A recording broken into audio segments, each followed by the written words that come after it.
And these two, I think they left of their own accord, so we don't need them here.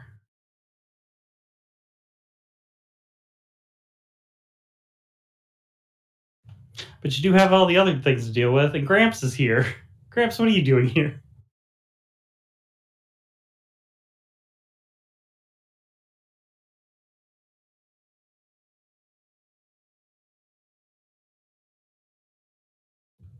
I mean, he was with you guys when you started. He was inside, but we just did break down a doorway and go outside. So he's probably not outside. So, but he is watching us fight mutant freaks in the street. From a window, probably. Like, what the heck is that? I assume people can see art people.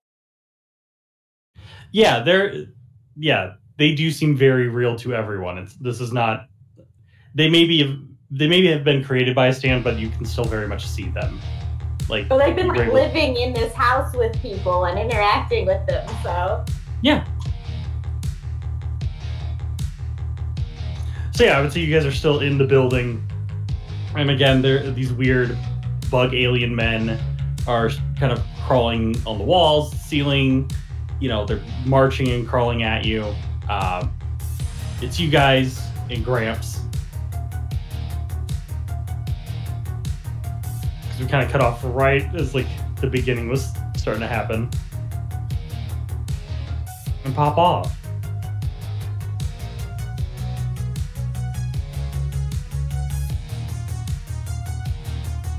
I'm very sorry to interrupt. It's having that thing where it pops to people who talk again. How do I change that?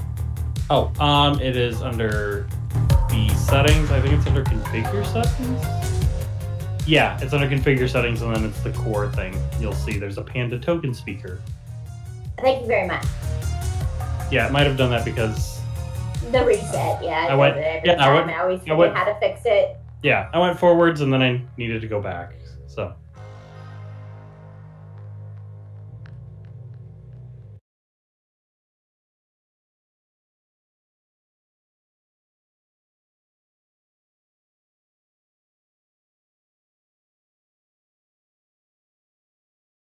So we about to fight all of these zombies.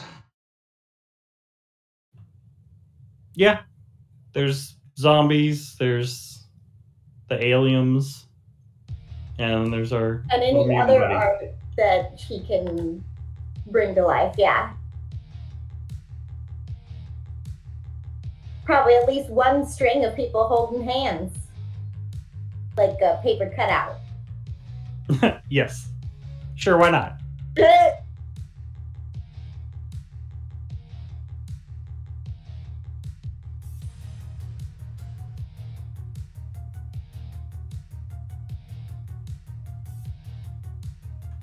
Just gonna put them there so we know what's going on. They're on the street, right? No, they're in the building with you. Oh, they're in the building. Oh, shit.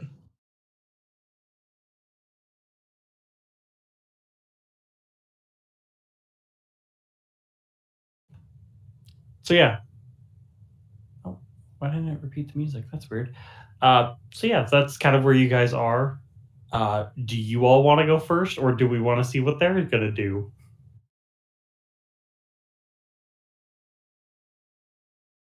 If we go first, we get some free hits in. Yeah. Billy is on attack. Okay. Yeah. In character, Van realizes he can't just go all out in this like packed ass commune or like the area around it. If he like fucks up with the material, it could probably really hurt somebody. So he's gonna hang back and observe and just try to create an advantage or something. Okay. Yeah. What kind of advantage do you want to set up?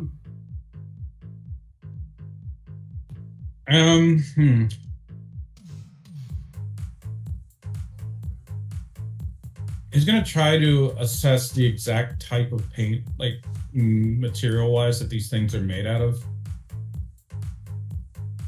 Do they have like is there a corresponding chemical maybe, or anything he could detect. Because he did, like, I guess, get some on his hands before, and Billy did give him a spray paint can with the hair dye spray shit. So he has at least some kind of pigment reference or chemical reference if there's anything similar. Yeah, let me. Yeah, I mean, if you want to, you can roll. We can roll, I guess, to see if you can, like, basically you're creating the advantage of like, oh yeah, I have this paint here that's similar to the paint that they are, or their bodies use. So, Would you like me to roll strategize? I guess. Yeah.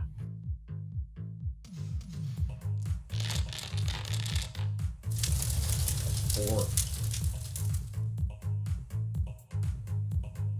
Okay.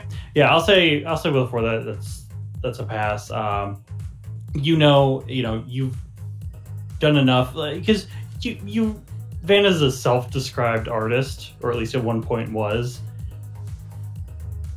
So I think with his knowledge of art and however he chooses to be an artist, as well as knowing that these things aren't real and seem to be either cartoons or can be turned into cartoons based on the two people who now make up the wall near you all.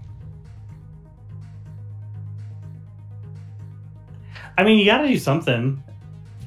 He's gonna have a flashback to when he was on like a weird art scene show party, and people were all done up in body paint. And one guy came out in like just straight up all black body paint, including on the face, and said, something like, look at me, I'm a shadow. But clearly it's just Van reacted badly because it just looked like blackface, so he just sprayed the guy in the eyes with his paint. Yeah, as you do. As you do, like, while screaming, ah!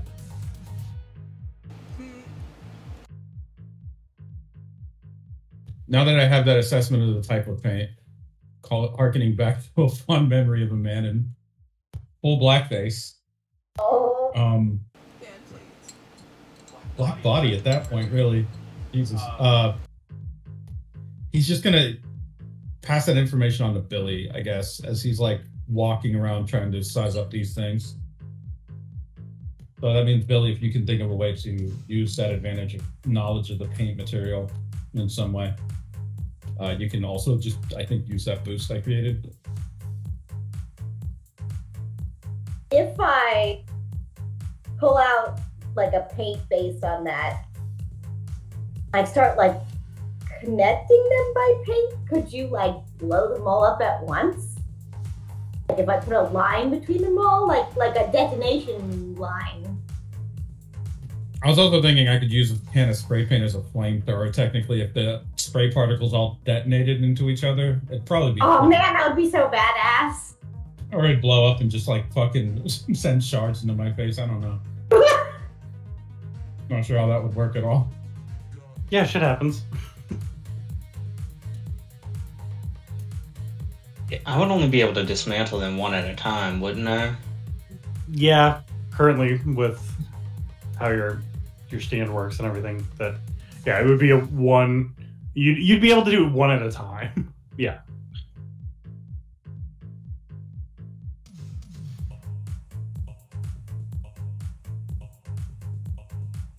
So is the spray paint line a thing we want to go with, or should I like pull down a banner and try to like tie him up? What?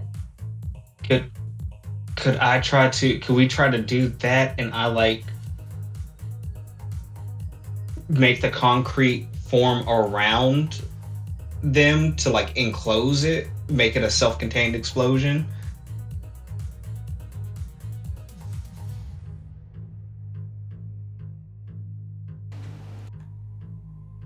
Yeah, so you basically want to bring the floor to life and have it, or wrap around all the enemies as Van throws the canister in. Are we just outside, or are we in the hallway still? No, you're very much in the hallway, and one of the near one of the upper floors where the kitchen, like the larger kind of group kitchen is. Okay. So they are like down from us? Yeah, like if you're at one end of the hall, they're coming at you from another. Are these Okay. load-bearing walls? You would have to. I feel like you would have to give me a check to know which ones are and which ones aren't. All right. What check would that be? Yeah. If you want to give me, I feel like this would be a precision.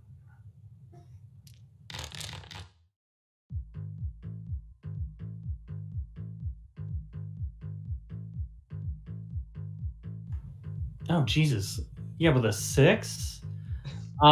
Yeah. Somehow, like your brain is, like, I don't think Bernadette has ever done heavy construction or like barn raising. She's not, you can joke about her being, from like the Midwest and like a country bumpkin, but like not like true Amish. But apparently you just have very intimate knowledge of like the wood and like what walls are load bearing. It's actually, no, I'll say what it is in combination with your stand, you sort of, like, you've never brought a whole building to life. You don't think that you could.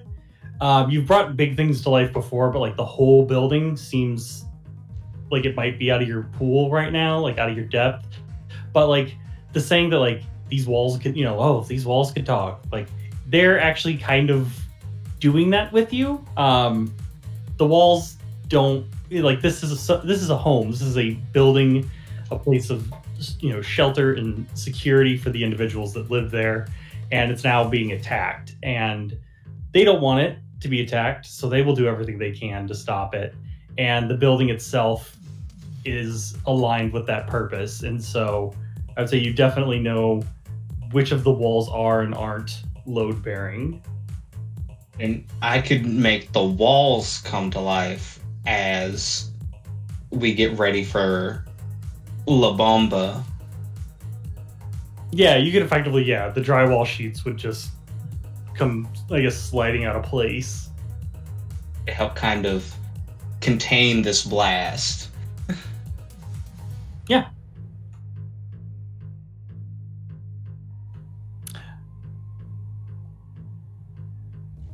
Yeah, so I will definitely add that, because we'll say that kind of acts as like you're creating an advantage against these guys.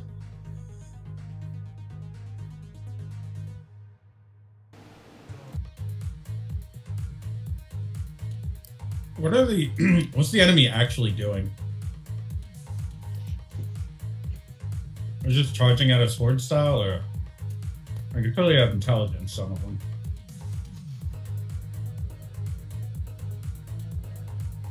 Yes, I would say right now, since we've kind of gone two turns without them doing anything, I'll have them start doing stuff. They are, again, they're just kind of rushing at you guys. They don't really seem to have these bug kind of insectoids don't really seem to have much of a like purpose, but they are kind of everywhere and just skittering and spreading themselves out as wide a berth as the hallway will allow.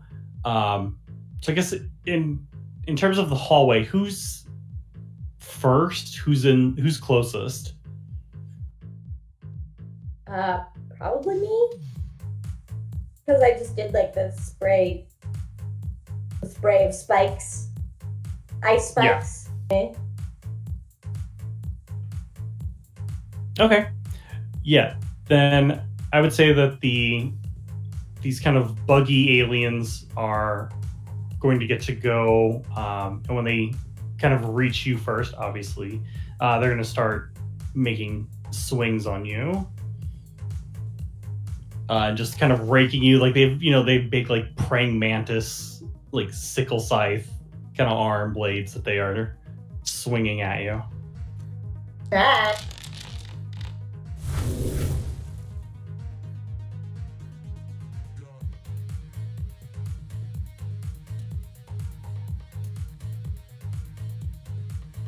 So if you want to go ahead, you can roll, speed or durability, however you're gonna deal with that. Parkour.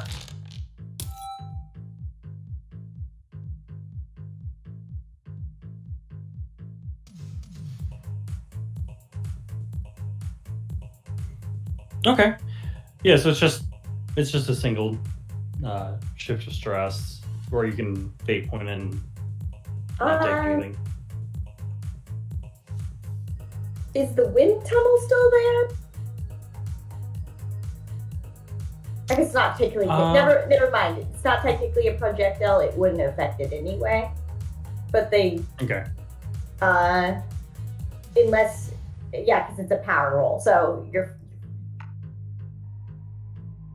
I will spend a point as a graffiti artist. I would like to basically use Bernadette's walls to sort of parkour around, and I assume they're moving. They're she was aren't they here to help us? So like they would be working with us. So they'll be helping you move around. So I'm actually parkouring on the moving walls. What? Yeah. Okay. Yeah. So you are bouncing around on these moving and shuffling walls, like you're in like a Japanese game show. And I would assume they're also like trying to stop the bugs from moving too. So there'll be places for me to step, but not for the bugs. Yeah, the walls are trying to corral everybody into one spot so that you guys can effectively detonate a bomb in that kind of closed off area to kind of one shot these guys. And then they are obviously just making a make or break for you all. Okay. Whose turn is it? Well, Bernadette went when she rolled to create the advantage with the walls. So Bernadette, who do you want to pass it over to? Well, Melina just asked, so I'll pass it to her. So it kind of sounds like everyone's made an advantage on these guys. Oh wait, did Van's hate get used by Billy in the end to connect them? I haven't yet connected them. That's just something I offered to do. I think you could probably help with more walls, and then I connect them, and then Van detonates. Okay, I was thinking about making like ice spikes on the walls. Oh, that could work Like too. Bernadette's. So basically just more advantage. Oh man, would that mean the walls now have weapons? Hell yeah, dude. I mean, the walls are walls. Yes, but they're moving with spikes on them. It might be a little slippery. Anyway, what would you like me to roll? I guess that would be. Yeah, if you're gonna be adding more ice, then let's do a freeze roll. Ooh, nice. Something I need to be doing is actually rolling against these advantages you guys are creating. So I think they see, you're basically spraying out these ice shards to implant in the walls to become like spike trap walls. So they see that and will just start swinging back. Oh shit. Shit. Well, there you go. Hey, look, I can finally roll good. Yeah, really. So these bugs, like, as you're producing the ice, these bugs and, like, in the back kind of slowly pushing their way forward are, like, the zombies and, like, the mutants. They're breaking up the ice as they go. Like, the bugs are using their weird praying mantis arms to, like, just cut into it, just break it apart. The zombies are just kind of throwing themselves onto them, so, like, you put 3 or 4 on an icicle, and, like, they're deep enough where the next person isn't going to get hurt by it. Damn. And so...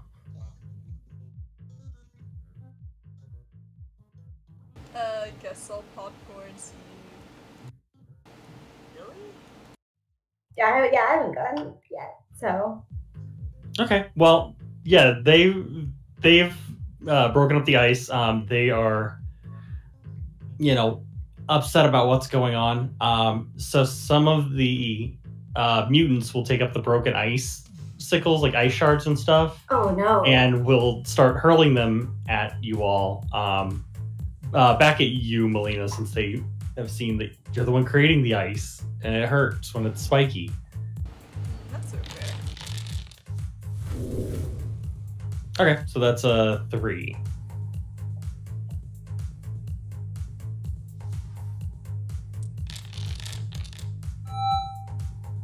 Oh shit. These are projectiles, and you're throwing them. Okay, I guess I do need it. Is the air still going down the tunnel? I mean, it was going when we left off. Okay, so that's only a +1. You're still over on her, but So yeah. okay. So yeah, it's only 2. Yeah, it's only 2 shifts instead of 3, and it being a style. I'm gonna invoke concrete jungle gorilla just to Okay. not take. Oh, I do. Oh yeah, I'll put it as a scene aspect. I was gonna say I have it in the fate aspect tracker for the sonic wind tunnel. I forgot that exists. I just clicked show Oh, player. Oh, So you guys can there see. it is. Now I can see it. Yeah. Yeah, so you guys can see what's there. The ice exit was from last time, so that's gone. But yeah, there's the paint knowledge from Van.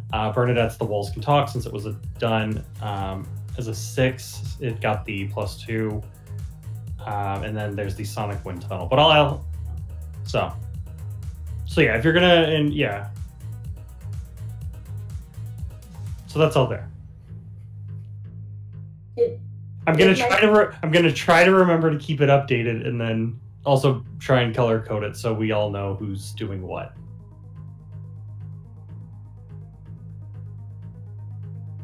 I actually do like the color coding a lot. Yes, the downfall of every DM. I'll try. I'm gonna remember that. Yeah, Steel yeah. trap. No. And the next session, who? Oh wait, I made that guy. Oh no. Oh no.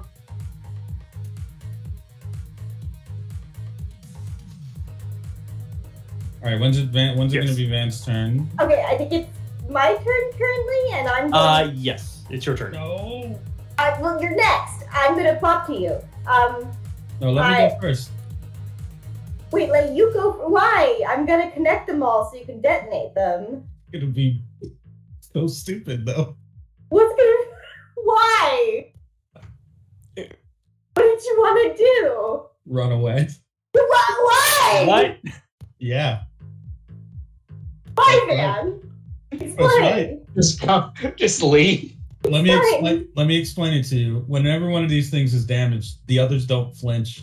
They're coming from a set direction, and it's obvious they don't give a shit about their lives. So we're just fighting fodder.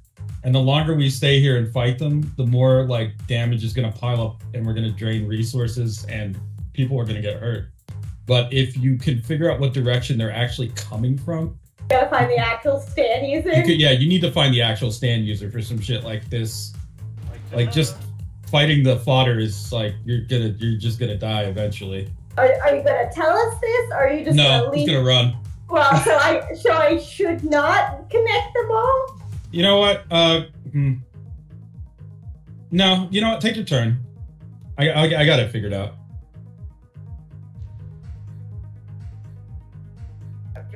Okay, but So am I gonna put myself in extra danger, and then you're just gonna run away? Yeah, Bill, you're gonna do something cool and turn around to look at your friends as you enact And this be like, "Yay!" this pipe bomb plan, essentially, and then you're gonna see the person who's supposed to light the fuse leave. Please, is that what's happened? I kind of love that visual, but I don't have to do it. I agree. It's an amazing visual of just all right, man, where the fuck? I'm gonna go. I mean, I'm fine with it. I just is that what's gonna happen? Man, please. No, that's fine. Let's go. I've never pretend we'll find out. I'm gonna choose the paint he has offered to me. to the paint knowledge. And start like literally drawing a rope with 2 colored paints and parkouring all the way down the moving walls and using the icicles to like jump along, like twirl along, and just kind of connect all of these monsters to each other. Okay. Yeah, I mean that's definitely a parkour roll.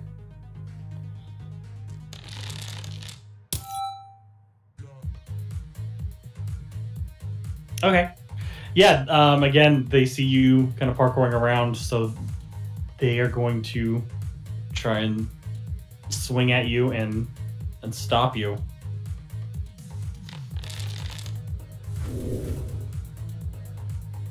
But sadly for them, there are a bunch of weird freak beasts and zombies and things that aren't they technically they're not even supposed to exist. So the fact that now all these weird drawings have been brought to life, they now have to work. So this is basically like a create an advantage, right? Because you were setting up for the bomb. Yeah. Okay. So now they're paint rope, I guess. All right. So what am I looking at? I guess in totality for this bomb. Basically, there's a line that starts at you, and then it goes out, connects all of the monsters, and at the end of the hallway is Billy. What? There's still a wind tunnel going, correct? Yes. Yes. It's facing down the hallway, like towards where they were going, like it's blowing into that direction they were coming from, so they're fire down it. Correct. There's enough. Sorry. Go on. I don't know if this is considered a projectile, but it would prevent the paint from coming back down the hallway towards people. Right. Okay, I have a plan. Okay, I'm gonna take a compel on my. I'm sorry. Is it my turn, or do they have a turn? I pop to you. Yeah, you're gonna pop to them, and they're gonna swing at you. I'm gonna eat a compel. That I'm impatient. I'm going to. They're swinging on. They're swinging on Van. No, they're swinging on Billy. Sorry, she's jumping around, spray painting them, and they're like she's going over a pit of like alligators and like like an Indiana Jones. Like they're jumping up and snapping at her, basically. So you can roll speed or anything else you want to avoid these like zombie claws. These weird bug monster alien things.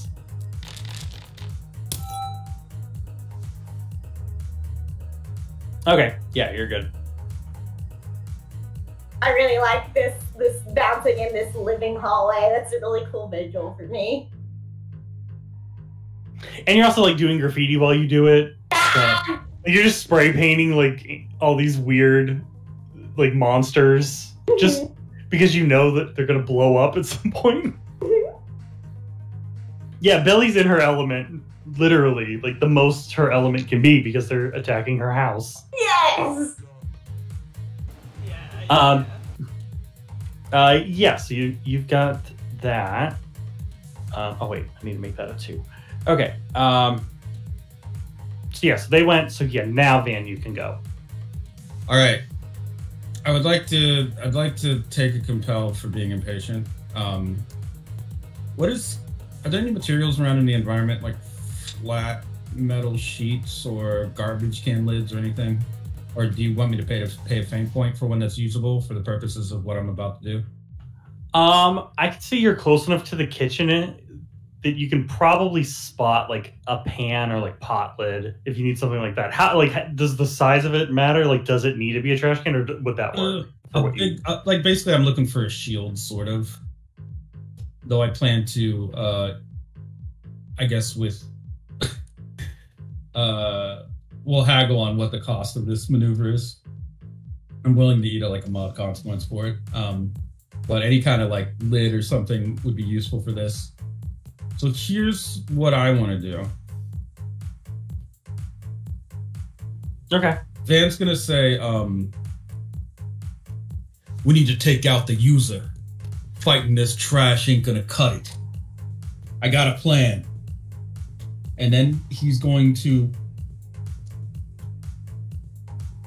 detonate the line of paint in front of him, rush towards the largest concentration of it where the ice spikes are, punch 2 of them off with ashes to ashes, jump into the air just as the explosion is going off, face towards the wind tunnel with the shield kind of held back to at least buffer the force of this explosion, to basically do a rocket-propelled ice skate maneuver down this wind tunnel and hopefully towards the direction of the enemy stand user. Okay, so you effectively want to rocket yourself. Yeah, you want to take out some of the mob and then like shoot yourself down the hallway. Yeah, as fast as humanly possible, while also probably sustaining a not a great physical injury for it. Yeah, yeah. I mean, I think that's fair. So I guess we'll do. We can do it as 2 separate rolls because we can do it where obviously you have to do the attack roll to get them to blow up, and then we can see how scathed or unscathed you end up out of it. Okay, what would you like me to roll first for the attack roll?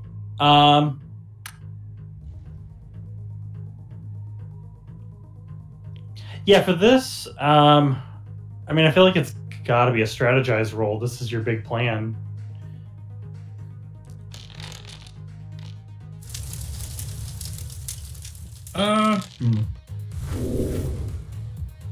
Okay, I will. This is the attack, right?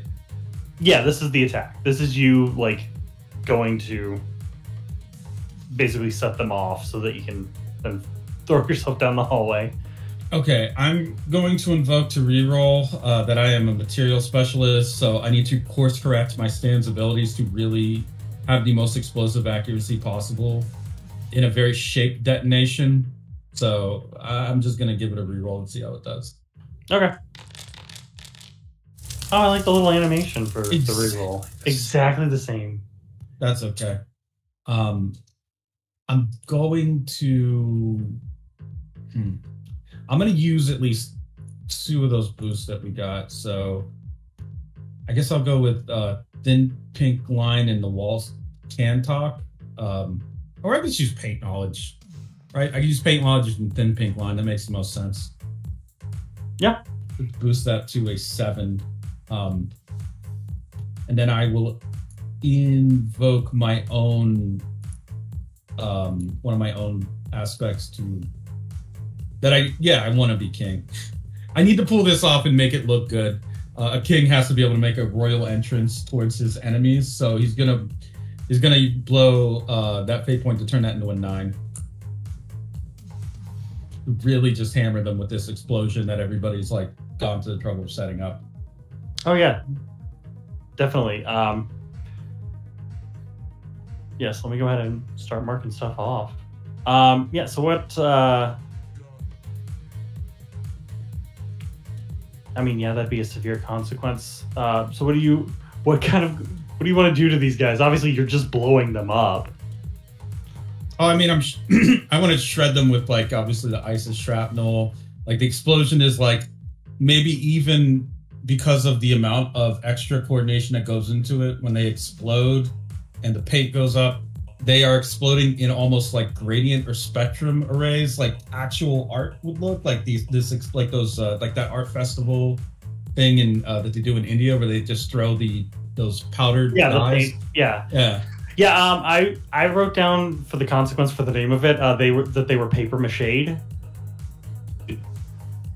because that's effectively what you do with old newspaper comics and things like that. Just shred them up and pulp them. Composted. Yeah, I'm okay. So, what do you want me to roll for the actual rocket boost? This has got to be durability for you to see how you can handle.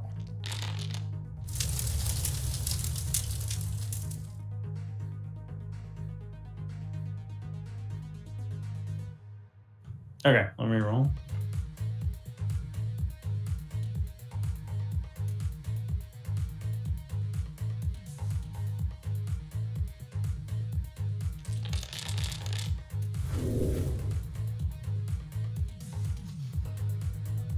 Okay. Yeah, so I would say combine like the 9 that you got and then the 3 to the 0 that I got. Yeah, you effectively pull this off. You're not sure exactly how. Everybody watching, you do see that, like, yeah, you see Van starts running with, yeah, like a trash can lid. Because, yeah, you're close enough to the kitchen. We can say it's a trash can. There's trash can lids up there to throw food away in. He goes running with a trash can lid, just starts, like, punching, like, these weird living comic book characters as they burst into like ink and powder and paper, just right down to their like most basic parts, and then subsequently uses that and the wind tunnel that Billy has created to ride the trash can lid out in the same way that, oh, what was it? There was some kind of Marvel movie where like Captain America jumps with his shield and takes like a grenade and just gets launched. But like he's fine because obviously he's behind his shield. It's effectively that kind of maneuver. As you go launching down the hallway, you're probably either at or like passing Billy at some point as you just kind of tuck in and go flying. Which I guess just goes to show how bad how strong this wind tunnel is she's got going. Nice. Just a silvery blur. I mean, Yeah. Technically, he is a projectile, so he's a +2. He himself, yeah. He himself is a projectile, yeah. There you go. Okay. I succeed with style in this, right? Yes, you do. I guess so. I'm rocket propelled, and I have wind tunnel advantage. I guess on whatever it is I can do after this with that momentum.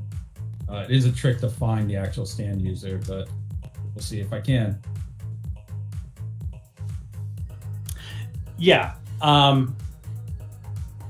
Yeah. So we'll say you shoot through and are at the other end of the hallway now. You can access the stairs and go down and start making your way.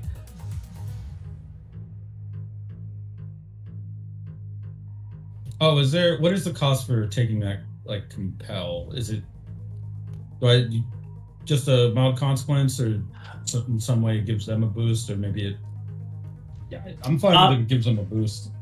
Yeah, we'll say that they just kind of have a transient boost. You've blown through them, like through this kind of main line with that.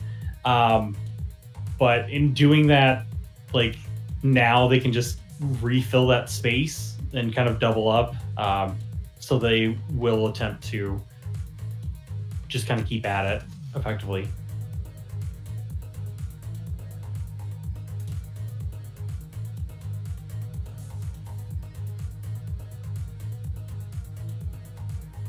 That's my turn, though. I guess I popcorn to Bernadette, I guess? Yeah, you can. Okay. Yeah, I'm just on the hunt. That was a lot that happened in a very short time. Hey, combat's quick. 6 seconds. 6 seconds. You can use your walls to like block it off behind us as we go try to find the stand user. Yeah, that's what I'm gonna do. I'm gonna use the walls to like make sure that everyone inside is safe. Like they're gonna come in as we're all running out, so these people can't push in to them. I mean, I guess they're for us anyways, but I just want to be safe. Okay. I guess this is kind of both a narrative question and then sort of a technical one. Does Bernadette just want to kind of cordon these things off, or is she okay with like just telling the walls to like just squish them? She would tell the walls to just squish them. Okay, yeah, then it'll be an attack roll. So let's see. Yeah, you can either it'll just be a power roll because you're asking the walls to nicely hug each other and just press each other as hard as they can.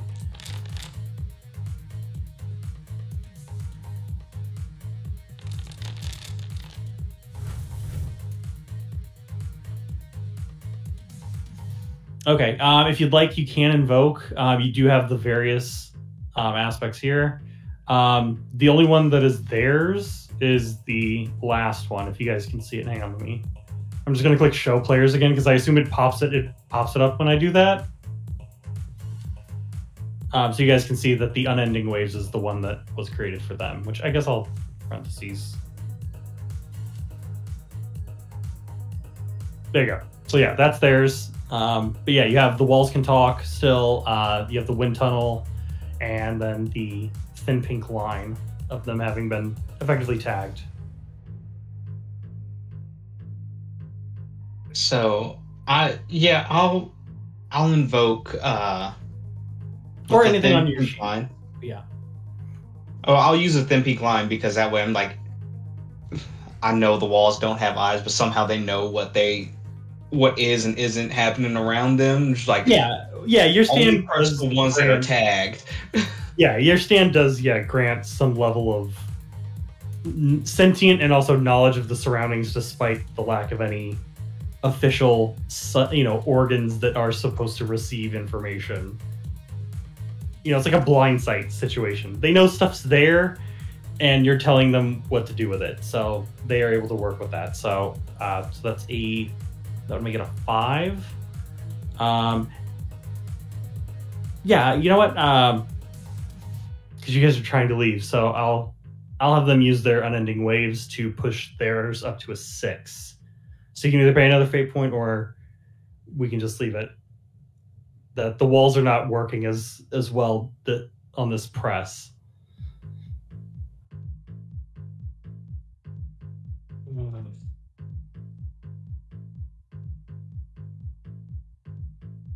No, I'll just leave it there. I want to save it for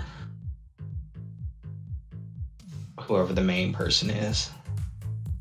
Okay. Yeah, you start pressing on the walls. The walls they've been doing their job. They've been putting in the work, but unfortunately, these things are not stopping and are now starting to tear at the walls and starting to try and break through them, so that it doesn't matter that you've created this shifting, living maze. They'll just punch right through everything. So with that, it'll be their turn again. I think, Billy, you're still around, tagging them, and they're not happy about you just running circles on them. So I think they're going to go for you again.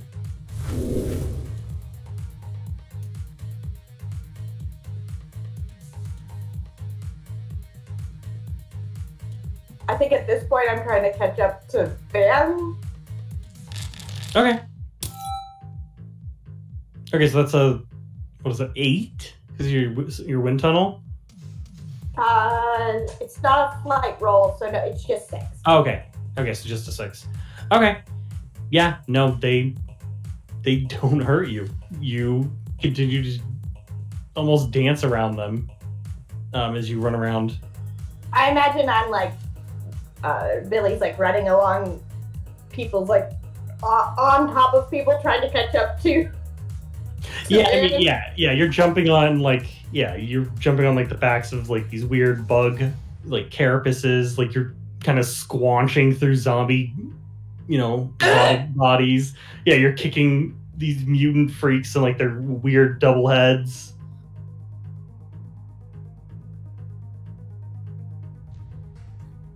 But yeah, you're just continuing to outmove them. They cannot stop you. But yeah, I think that would be your go then. So yeah, if you want to keep running and making your way, you can. I would like that, yes. Okay, yeah, then you can either do more speed, or you can do a flight roll if you want to, I guess, use the wind tunnel to... I did actually, it would be great to actually use that. Yeah. I will. Everyone else is using the wind tunnel, why can't I?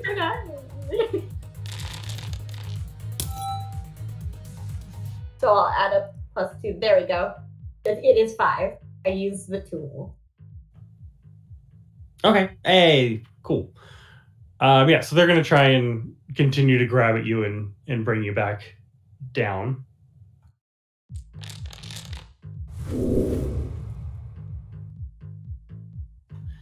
Yeah, I'm gonna re-roll that. So I'll pay a fate point for that. And I'll just use their concept, which is they are horrors from beyond the page. Do they have little bug wings or? Oh no! And I rolled worse. Yeah, they great. Now your non-rolls are back. Yeah.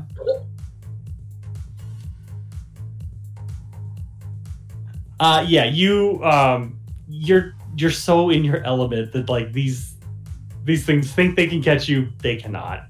I imagine I turn around in the wind tunnel and open my stan's wings, so it just sort of like catches them like a sail and shoots me down the hallway.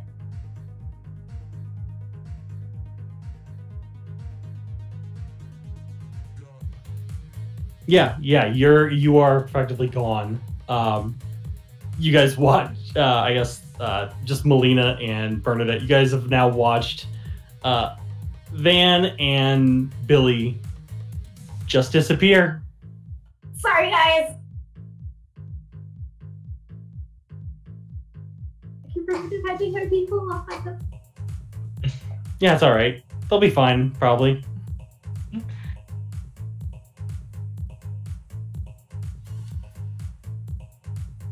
Yeah, how the hell are we gonna get through this? How are you gonna, whose turn? It is their turn. So they're still coming. And I guess I'll say they are going to make an attack on you, Melina. Oh shit.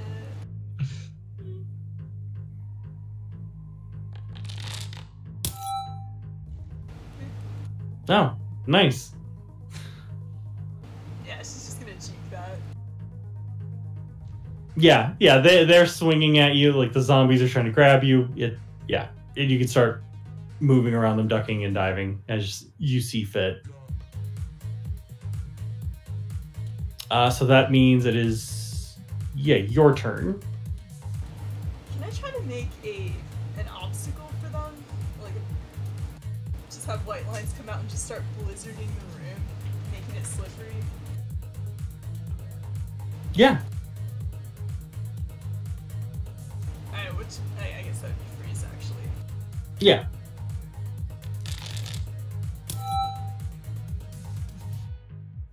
Okay, yeah, and they're going to try and stop that, obviously.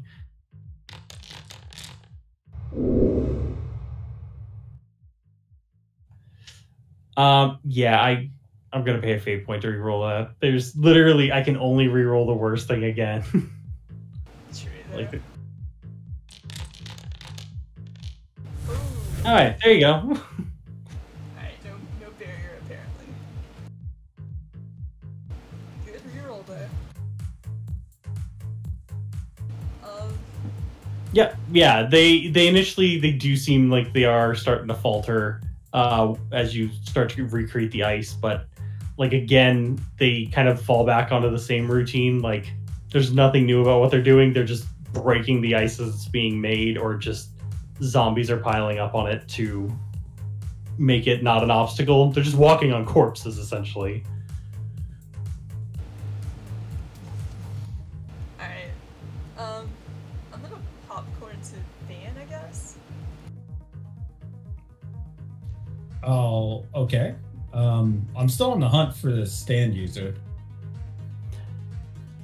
Yeah. While that's going on, they do get a turn in between. So they're gonna go this time. Since there's now more broken ice for them to throw, this time they're gonna go for Bernadette. Okay, so that's just a 2. Okay, so I'll try to dodge it.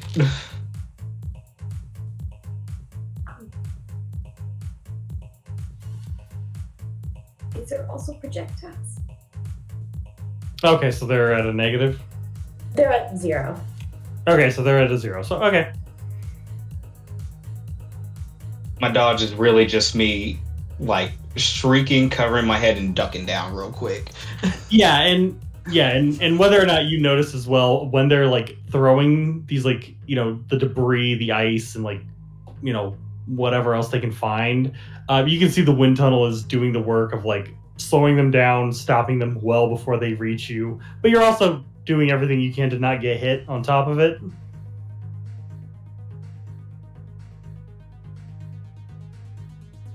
But yeah, Van, that means you're up, and you're continuing to look for the operator of the stand. Yes. Are there any clues, hints, anything in the environment? Give me a presence roll. I think that would be good.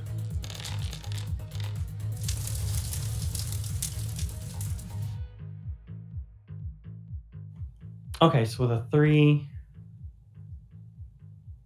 You know what? I'll have them roll.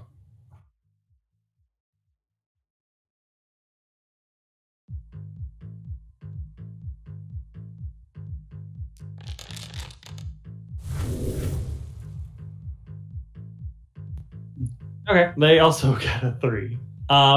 Do I need to exceed?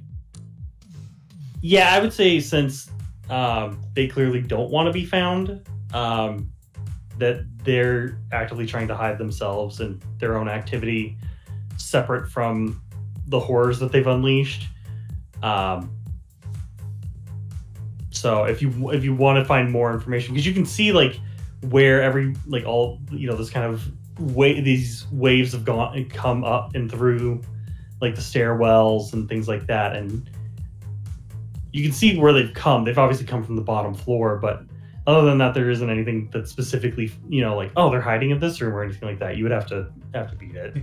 Can I invoke like what I might have gotten from my success with style on the speed roll earlier, and say that the speed at which he propelled himself and the sound of the explosion, which was very much, I'm sure, a lot of shit, might have created just enough disorienting force and momentum that, like, if somebody were in the middle of a movement or trying to cross or something, like, or however I might be able to spy them by just moving faster than a person should. Like, it's not quite superhuman. No, it is kind of superhuman speed to be able to rocket yourself that fast. So does that give me some kind of better bearing, or do I catch them, or could I catch them like slipping, or what do you feel like narratively makes sense? I think for this we'll say, as you like rocket yourself through the crowds, and then excuse me, as you make your way like down and like into like the stairwell or anything like that, you can see somebody who's clearly not somebody who lives here. Like, they don't fit the general vibe or aesthetic of everybody else that you've kind of met and seen. You can just kind of see the top of their head as they are a couple floors below you, but they were clearly like going up at first, but then like there was an explosion and they clearly stopped and went down a couple like flights of stairs back down to the floor they were on, and then like took a turn down like a hallway. So they're like 2 floors below you. Do I have a general idea of how fast they're going? Yeah, they're going at normal human speed. They were, definitely taking the steps a couple at a time down. They didn't seem as worried about it going up, but going down was a little bit faster, and they quickly ducked away. Can I set up another ridiculous action? Yes. What kind of ridiculous action are you wanting to do? I want to jump down the middle of the stairwell, throw one material bomb at the kind of ceiling or top, basically whatever's above their head or would be above their head once they made it to wherever they were going. Throw one material bomb there, not aiming at them, but aiming at that surface to create one end of a portal, and then throw another one down at the bottom of the stairwell to create, basically I'm portal gunning it and using momentum of the fall so that I can jump through it and then just land through where they are about to run to, feet first, down onto them. I'll eat a consequence for this if I need to, because landing on someone full force, jumping from a stairwell, and doing this wacky ass maneuver. Yeah. So effectively you want to jump down and then use portal physics to then launch yourself, use the downward, the gravity of you jumping down to then launch you sideways at this person. Again, like another rocket. Yes. What do I need to pay for this? Yeah, we will now be thinking with portals. Great. It's all I've ever wanted.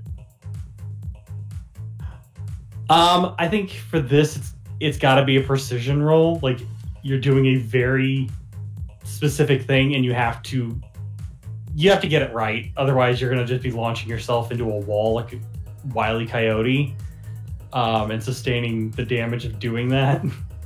All right. But otherwise, you're just going to kind of get hurt because you are hurting somebody. It has a +1 to it, so 4. Okay. So, Yeah, I would say with a 4 that meets it. I mean,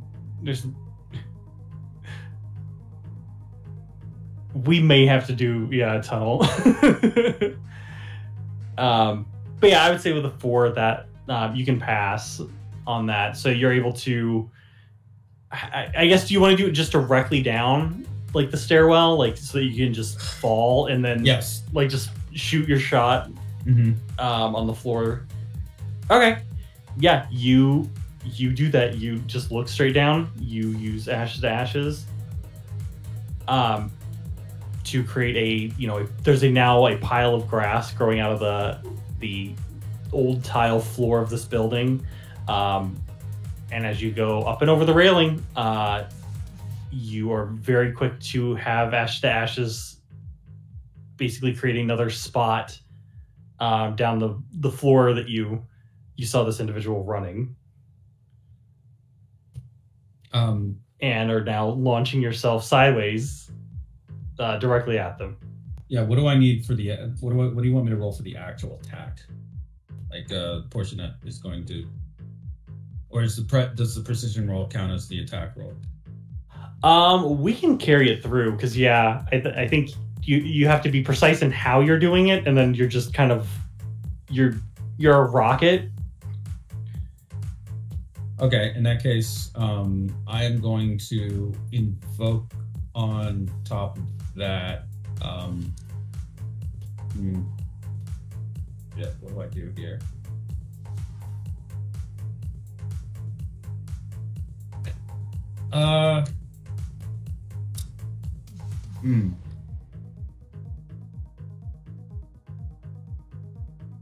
You know what?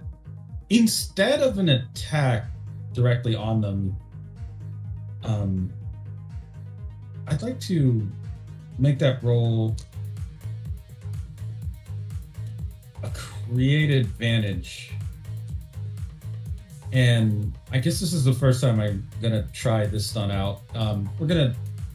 I created this a while ago, and I haven't used it, so this will be the first time I do, and I guess we'll see how it goes. If it sucks, it'll be memory hold, like a lot of one episode JoJo abilities. Yeah, like the pushing the bullet and stuff. Yeah. I'm gonna use Strange Magic King's Iron Gate to basically come out of the portal and snatch a scrap of their dreams away from their psychic mind, more or less. Oh. So, as soon as I come out of the portal, I just Ashes to Ashes hands go forward and actually swipe through the head, or swipe through the head. We'll say it's phantasmal. It's not actually making contact. It's reaching in to grab part of the psyche to create a psychic material bomb. And I will copy paste the stunt, I guess, if anyone wants to know what it does. Yes, please.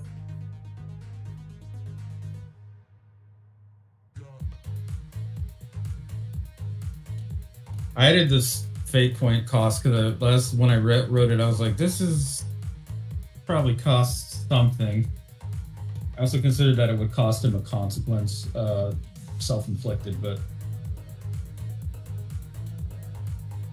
Yeah, but that's kind of Van's thing, is like Gambit sort of things that will either blow up. It'll blow somebody up, him or other. Him or his friend. No. Somebody's getting blown up. Yeah. Yeah, so you drop, you go flying at this person, and with the hand of ashes to ashes, you swipe at, you see, let me go ahead and bring her out. You see a blonde-haired woman, probably around the same age as you, is running, obviously, away from you. And you see she turns back, like, right as the hand reaches out and just swipes through her, like, the front of her face.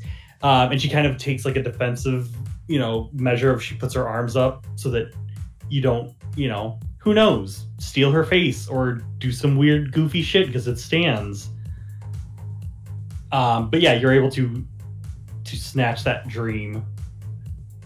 This is and hold it, I guess. The main reason I created this stunt was, what do you want to call it? Exposition shortcut? What's a faded dream or like a failed ambition or anything about this character that would be evident from the scrap that he's now holding, or Ashes to Ashes is holding?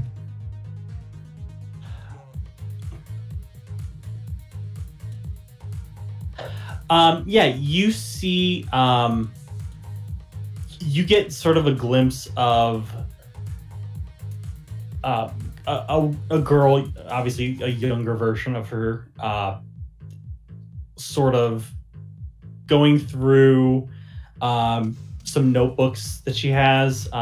You can see that she has art in them herself, but you can see that someone has gone through with like either like paint or like a Sharpie or like a pen, something like that, and just completely scrawled and like cut through them. Like some of the pages, like it was clearly like a pen or something that was pressing into the page and just ripping into it, and yeah, just completely literally tore their art to shreds. Right. And you can see that they're thumbing through the books like faster and faster, trying to find anything that can be salvaged. So this like scrap, almost like of a cloth or like a canvas scrap, Ashes to Ashes is pulling it to the side across like the bottom of Van's face, who's like looking over it with angry eyebrows. And the scene that you're mentioning, that's like playing on it like a projected image. So he's basically using it or waving the banner of her failure at her as he is like making an entrance. Supposedly he's a good guy, by the way. Yes, this is the person you root for, the man who's stealing people's dreams out of their heads. In fact, he explains, you know what? Perfect JoJo time. Ashes to Ashes has a new type of ability. Turns out that there's a lot of ruins within a person's soul. It's not just the ruins of the city that make for good bombs. It's the ruins of a wasted life. You can't outrun your regrets. This is the King's Iron Gate. Yeah, I guess if you're flashing their own hate or like their own crushed dream in front of them, they watch it and like their brow very, very quickly furrows as they stare at you, and she just goes, "Oh, well, if only I was good at drawing. If I had kept up with it, then maybe this wouldn't work so well." And you see she quickly pulls like almost like sleight of hand magic, pulls out a sheet of paper. It looks like it was ripped out of a magazine, and she just grabs into the page and her hand just sinks down to the wrist, and then she pulls out effectively a very real revolver, and will shoot you. Just shoot you. Nice. This is just a gun. Just a gun. Sometimes that's all you gotta do. So yeah, she is taking a shot at you, Van. He's going to take the bullet without guarding for 1 fate point. In fact, yeah. If you don't mind to compel, I guess. Yeah, you can take the compel. So that is a success with style. So yeah, okay. I will take that for 1 fate point back as I am doing the compel. Wants to be king. He takes the shot without flinching and continues to just hold up the banner, staring at her. Just direct eye contact like a complete psychopath.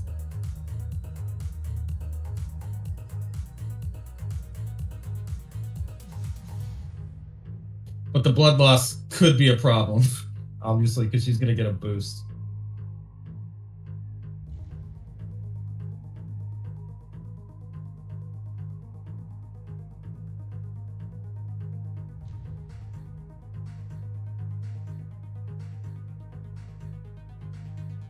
Oh, who should I popcorn it to after that, actually? I mean, that's up to you. You can throw it to Billy, who is racing after you.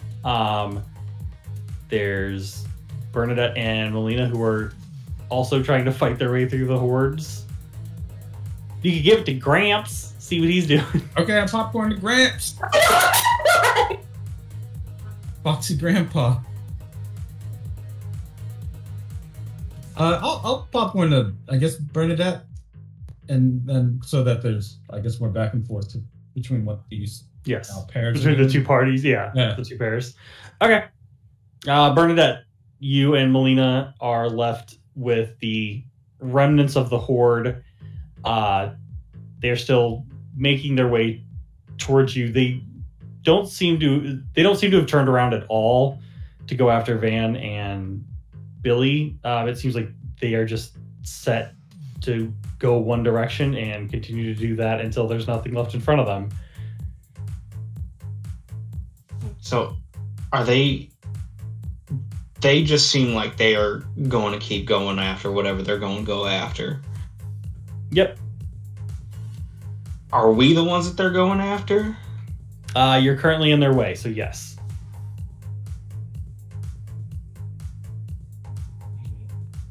That throws off what I was originally planning on doing. Because I don't want people to get hurt.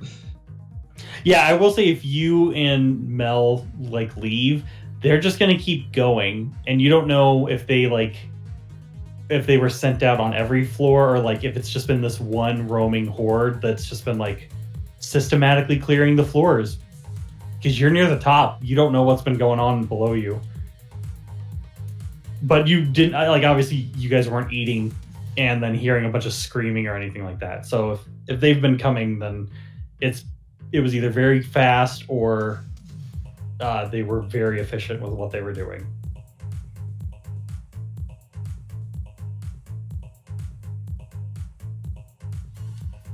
So yeah, you can choose to just run. They'll just keep going through and up. No, but these people, there are people up here. Can't do that.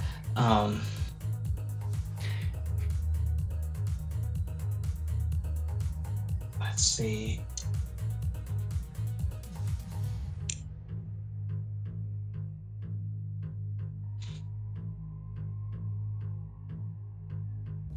Okay, what else is in this room? I mean, you're in a hallway leading to different, these would be, I mean, I say they would be, they still are mostly apartments. This is an apartment building. It's just condemned. So people have been sort of doing remodels willy-nilly, and sometimes it's, before it became the commune, it was probably people just, going to an abandoned building and fucking around. So there might be some missing walls, things like that. But, people sort of use these spaces to create a new life for themselves, or some kind of temporary setups.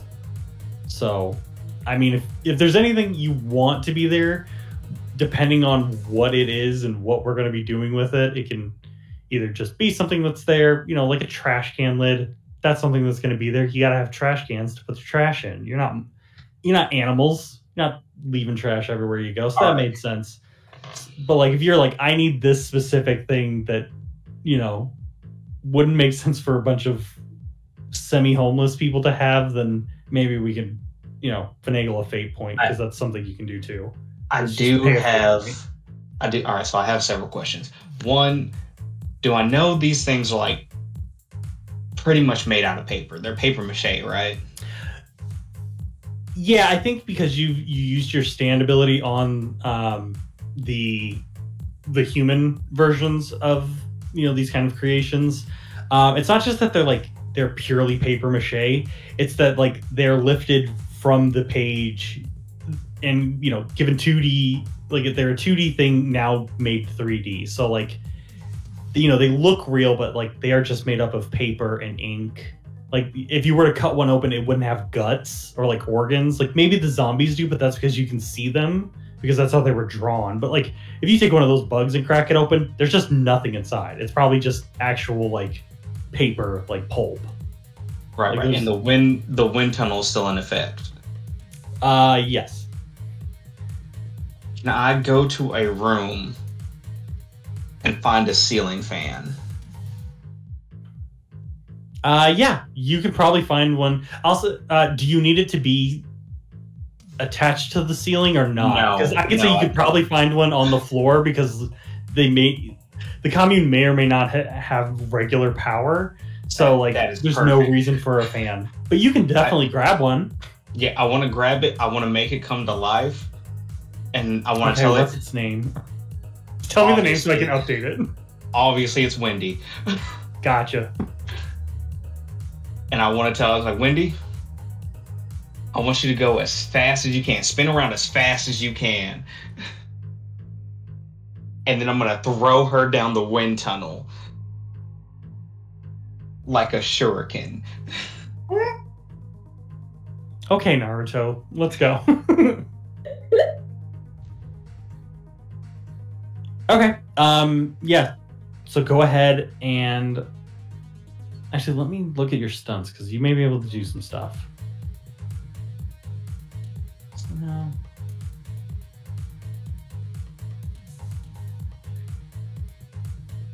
Okay. No, go ahead. I guess let me check Billy's thing, because I gotta check the wind tunnel. Because if it's okay, it's just projectiles. Okay. Yeah, go ahead then and give me. We'll say this is power. Because Bernadette, you may not necessarily have the strength in you to just whirlwind throw this fan like an anime character, but your stand definitely does. So between the two of you, you can like do a spinning like shot put and launch this bad boy.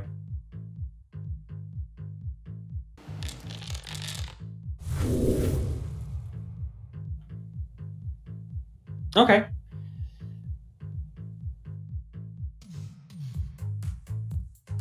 Okay, yeah, you are able to get them.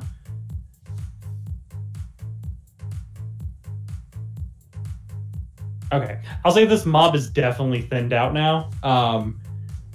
I would say probably, given out of everything, let me go ahead and get rid of it.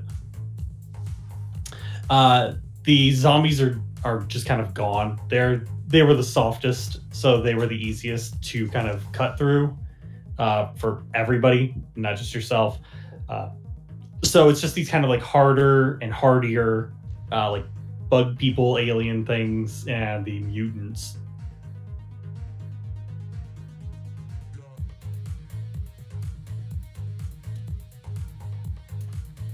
But yeah. So that's them. So who do you want to send it to? Because then I guess that will let me know who I'm going to, or what I'm going to do and how I'm going to roll. I guess Billy's next. Okay. If Billy's next, then Van, you are squared up with this woman, since Billy's coming your way. And she is looking at you very intensely, obviously very upset that you're kind of dangling a very private moment in front of her, quite literally. She's already shot you, but you see she's still holding the gun. She's going to go, I'm really not in the mood for all this. I'm surprised that you all made it past my little army, but I think sometimes when you have to deliver a message, it really helps to drive the point home. And she will, as she's saying this, you see like kind of springing out of her back, like kind of falling off of her arms, these like inky black tentacles, a total of like 6, kind of rise up, and you can see like her stand behind her kind of taking shape out of this inky blackness, as well. And we'll just start to like straight up rush you down, and she's actually going to clash with you. With me or Dross? No, this is going to be Van. You're not there yet, but I figured... sure. Yeah, punch each other.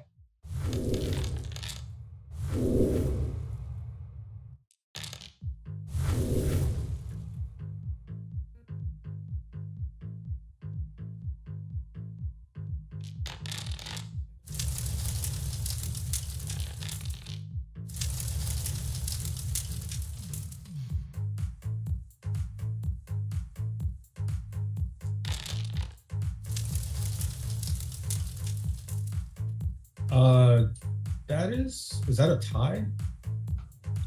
Yes. Yeah, that would be a tie.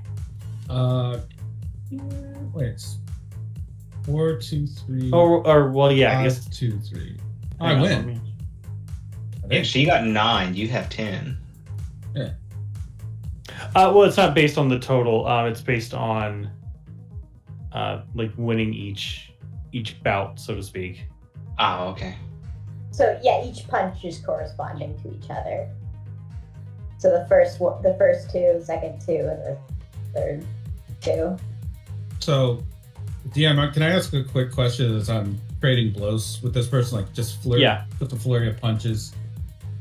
Van's going to need a split-second decision here. Any indication he can as to whether he should execute King's Green Wheels on this lady? Because he can, I guess, technically.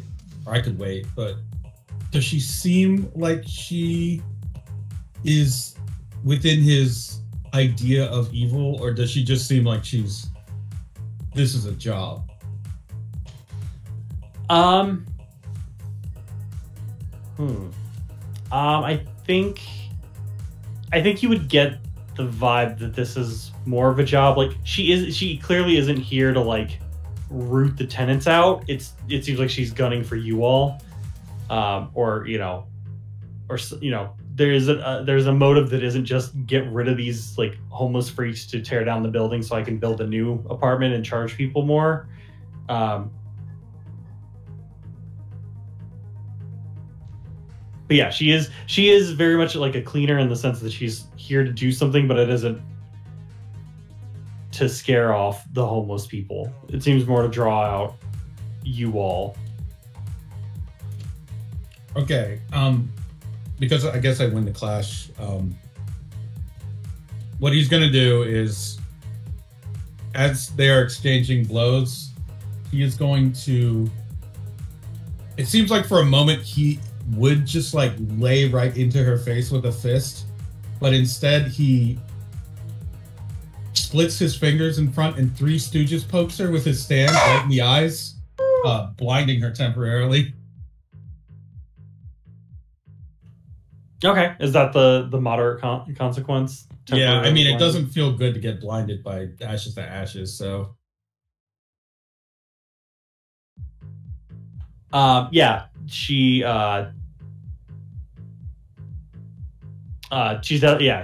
poke her and she like throws herself back. The like tentacle arms of her stand are just kind of whipping around, like lashing out. Not at anything in particular at this point. They're just kind of doing it more defensively just to keep you off her than it is to be anything else. right, that's all I'm gonna do then. Okay. Then Billy, you also launched yourself down the hall. I would say you make your way to the stairwell, and you hear a gunshot 2 floors down. And then probably on your way down, you will be hearing the clash. So I kind of just jumped straight down the stairwell, like the middle part. Yeah, obviously. Yeah, of course, yeah. And I do probably see some of this clash. Can I ask a question? Does her stand seem automatic? No, I mean, it seems like she definitely pulled it out to start trading blows with Van, in that regard. What I'm asking is, if an art piece touches her stand, would it automatically become real? You could throw something and find out. Yeah, I was considering making little like paper airplanes and like Okay, trying on to. them and just see if they actually make things. Like I could make small firecrackers on like a paper airplane and throw it at her and see if they actually become firecrackers. Otherwise, it's just like a little paper airplane kind of popping her in the face, which is silly. Or Yeah. I could just dive down and actually start kicking. I mean, it's up to you. I would say since you haven't seen it actually bring anything to life, you don't know. Okay, So you can definitely. I would say if you want to, you can try. Like, best case scenario for you, like her stand is automatic and it does create those firecrackers and stuff like automatically, so they go off on her. Worst case scenario, she can control it and you just gave her a bunch of like firecrackers. Yeah, I gave her TNT. Yeah, I'll just go down and kick. I guess I'll just drop straight down.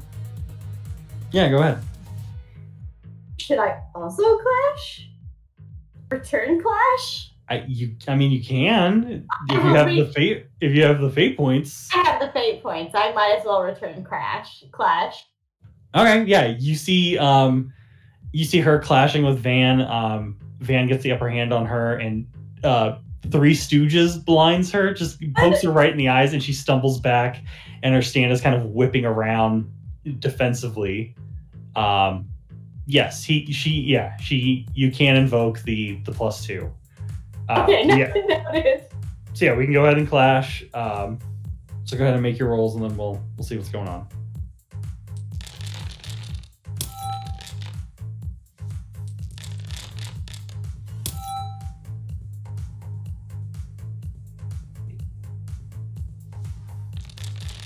Quick question: would this finish her?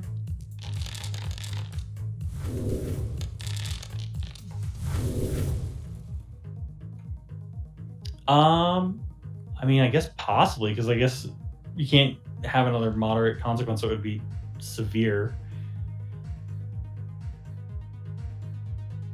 I mean, she still has all her like actual stress boxes, because all you've done so far is just clashed her on and on. You can surrender. I mean, maybe it would make sense if she's not a fanatic. She's got 2 people on her. She's blinded now. I mean, what do you do? Billy. Since obviously you can't deal 2 moderate consequences, you can. You would be dealing a severe consequence to her. Just so for that in mind, what would you like to do to this poor woman?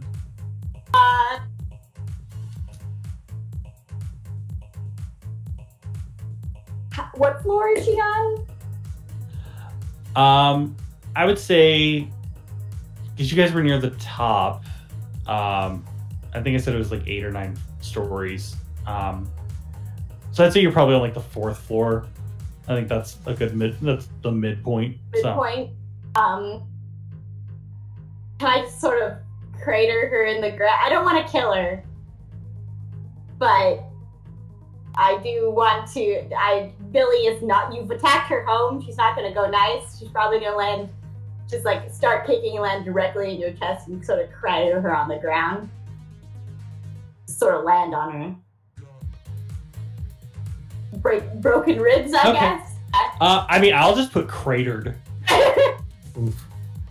Can we force a surrender on her? Does that? Is that allowed? Yeah. Yeah. Can we? I think it is. Let me check because I do keep the rules up. Because I know when you take somebody out, like it isn't obviously necessarily like a kill. Oh, I just mean if she only has her stress left and she's Oh yeah, no. on consequences. I mean, I don't think she would want to fight anymore, would she? I mean, not necessarily, but she's currently blind and laying a couple inches deep in the floor. Well, I was gonna. The reason I asked also is because I can add an additional flare to make it seem like a good idea to surrender. Which is, if I real quick just detonate her dream scrap and just the effect that has is it just projects different angles and variations of that same memory out onto streaks on the wall. Like it looks like somebody just is hanging a bunch of just these scraps of canvas everywhere where it's just all different scenes, very high contrast, like focus areas seem darker around them kind of thing, like draws the eye, the prison of regret from his stunt. Okay, so you did want to activate the prison? Yeah, so because I know it's a scene aspect, so I was gonna throw it on there. Yeah, just so the moment she opens her eyes, she's like in a crater and surrounded by basically all her worst memories of having her art fucked up. Maybe those are actually on the walls. Yeah. Like splashed in paint on the walls from when like Billy squishes her, I guess. You know what? I think that's a good narrative. Yeah. Good narrative feature flavor for it. DM is like whenever he detonates it, it like matches the background basically. So if he's in an area like this, it does look like it's paint splash with animation playing. Or if you were in a neon, or if you're in a club and there were neon signs everywhere, it'd be neon signs of like the failure with like the word, whatever it is, like bad father or something. And then like a small animated scene of like a dad like walking away from a kid and closing a door. Shit like that. Okay, so basically just like you've created a bunch of living Heart of the city. Yeah, kind of. Yeah. Yeah, you've created this sort of living art exhibit in which the pictures are continuing on as they go. But yeah, so that I guess that just happens. Obviously, your stand detonates and it kind of when it detonates it, it does like a this splashes against the walls of this scene of like her failed art and everything kind of just going poorly in this moment for her. She just kind of lays there, like eyes still closed, not moving, but clearly alive. You guys haven't killed her, but she's just kind of laying there.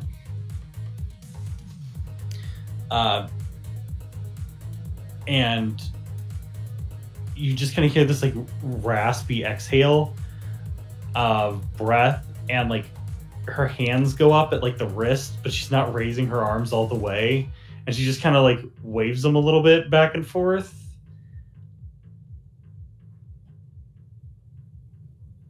Oh, she's surrendering? Yeah. Do you all accept that as a surrender?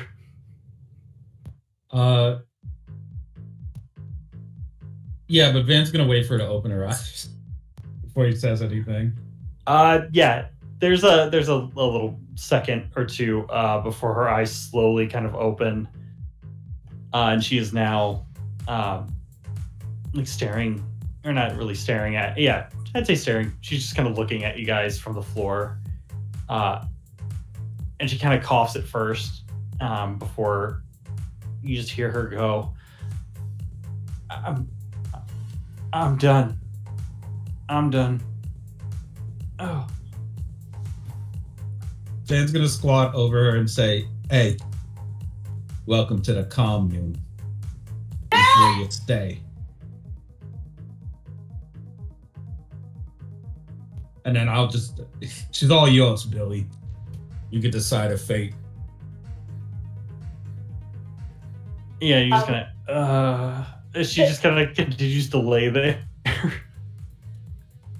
Billy takes a moment to JoJo pose with like one leather boot on this person's chest before sort of putting her hand through her mohawk. You're gonna have to tell me a lot for me not to kick the shit out of you right now. Yeah, you see, she does a quick, like, she does, like, right through the air. You see her just kind of swipe at nothing. So for Bernadette and Melina upstairs, you threw this fan blade shuriken. The wind tunnel carried it true, cutting through the monsters. As you guys were prepared for your next, like, volley with these things, they just start falling apart. It looks like somebody just rained on a piñata. They're just falling apart. Some of them like will fall over and like hit a wall, and then you see they just become, the 2-dimensional form that they were, kind of on the wall and like the floors as they kind of slump down and fall apart as they're dismissed.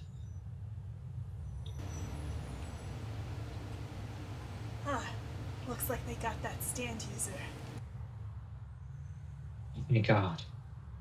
I didn't know how much more I had in me. That was a lot. Nice shuriken, though. Oh, don't thank me. That's all Wendy, and Waldina here helped too. What? Are you kidding me? Waldina? It's cute. I guess they'll hear that things happen downstairs, so they'll head there.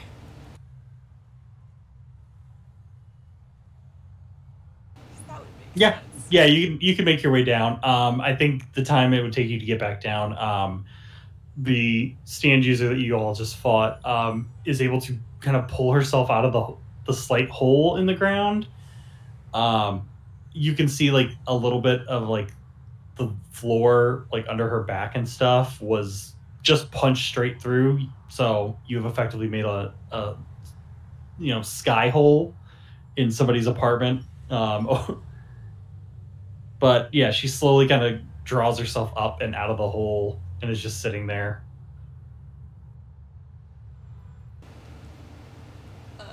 Melina's gonna low whistle. Damn! What did you guys do to her? Van spins around to talk to Melina, but as he's talking, blood is splurting out of the bullet hole that he took. Oh, no. Well, it was pretty easy. We just had to track it down. No problem. Bing, bang, boom. Nope. We gotta fix this. I'm gonna find some bandages somewhere. We need to. Yeah, yeah. You can ask Billy. Billy would know. Billy, this is her building. She knows it. The only other person who knows it better is Gramps, and he is. We'll say that he's been, if we were to ever cut away to him, he was getting people out through like the fire escapes, like down and out. Like he was taking care of everyone else, so you guys didn't have to worry about any of it really. Casualties. The casualties were being kept low because Gramps was on it.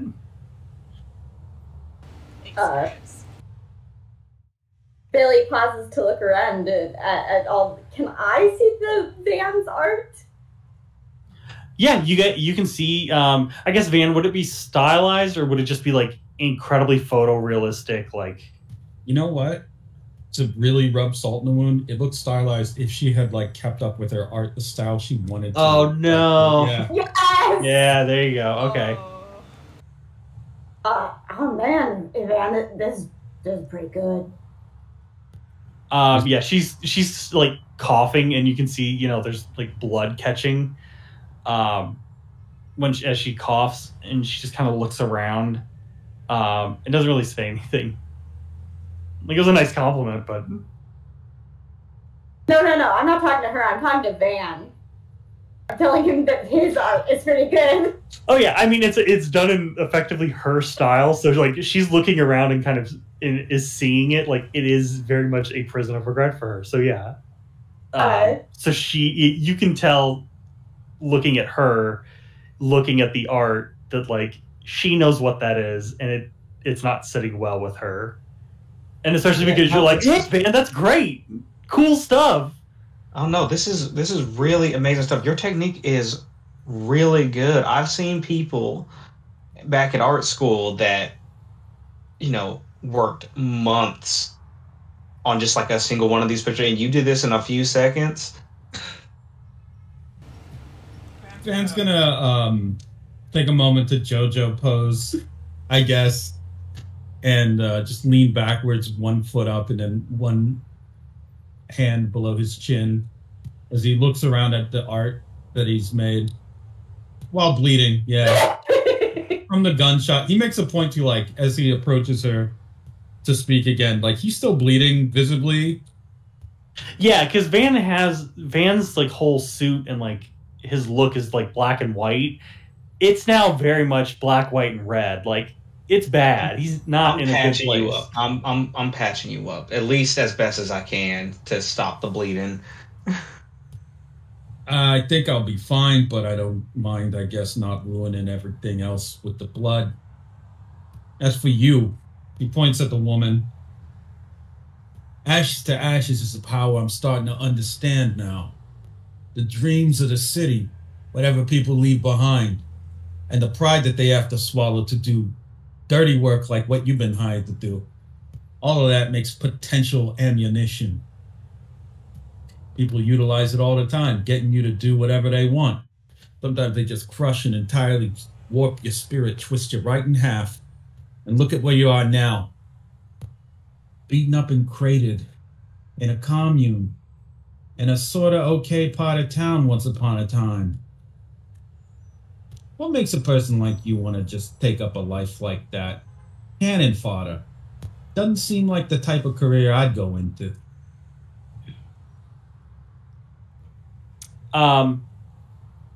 Yeah, she's just kind of she's been keeping eye contact with you, but also like stealing glances back at the art, and then back to you, and she looks and just goes, it was all a job.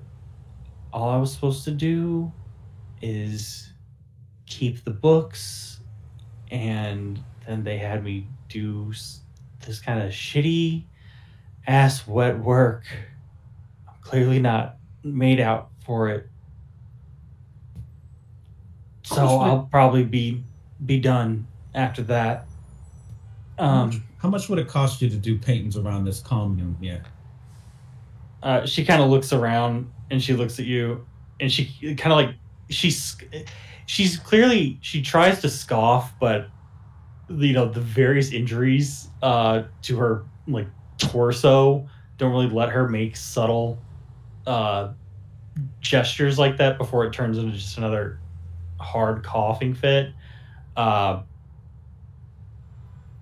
she that happens. She kind of coughs again, and then she goes, "You telling me you're gonna pay me to fix this place up?" I figure you're probably not much at this job that you're doing. You didn't really take us out. And he looks back at the scraps of regret. I mean, your art wasn't really that bad. You just never really got a shot. Got plenty of space here to work with, and people would appreciate it. What do you think of that? You could make up a little for the stuff that's been going on attacking this place. And I don't have to feel like a shitheel for doing any more damage to you. She kind of gives a sort of like wiry smile as she's looking around, and she goes, I'm not worried so much about me. Just because you stop me, I don't mean the others aren't going to keep coming. They don't. This was all to draw you out, and I guess it worked because you're here. They just didn't say how. And then she just kind of like goes blank and just is kind of staring. She goes, insane it was going to be. I'm done after this. I'd probably need to see a doctor. Oh yeah, I know a couple good ones. He says that as he's snatching away her revolver. I guess. No, I would say the revolver. You see it. It's not. It was dismissed as well. So there's just a picture of a revolver on the floor. You know what? He's gonna pick up the revolver as he's talking and pretend to look down the sights, holding it sideways to his face, so that from her perspective, it looks like he's actually looking down a gun. He's gonna say, "This is one of the weirdest pistols I ever saw." Well, no, I'm sorry. It's 2D again. It's that's what I mean. Part of it. He's doing like an optical illusion of okay, up and making it look like he's looking down it by holding it sideways to her. She stares at the gun and then back at you, and she just goes, "All right. I mean, I don't know what y'all want. I mean, I guess I'll talk. I just need to know y'all ain't gonna kill me so I can leave after this. That's all." While she's talking, Bernadette does take the picture of the gun and is looking at it. It's like, your lies do need a little bit of work. Have you actually ever seen a gun before? Because this is I have some critiques.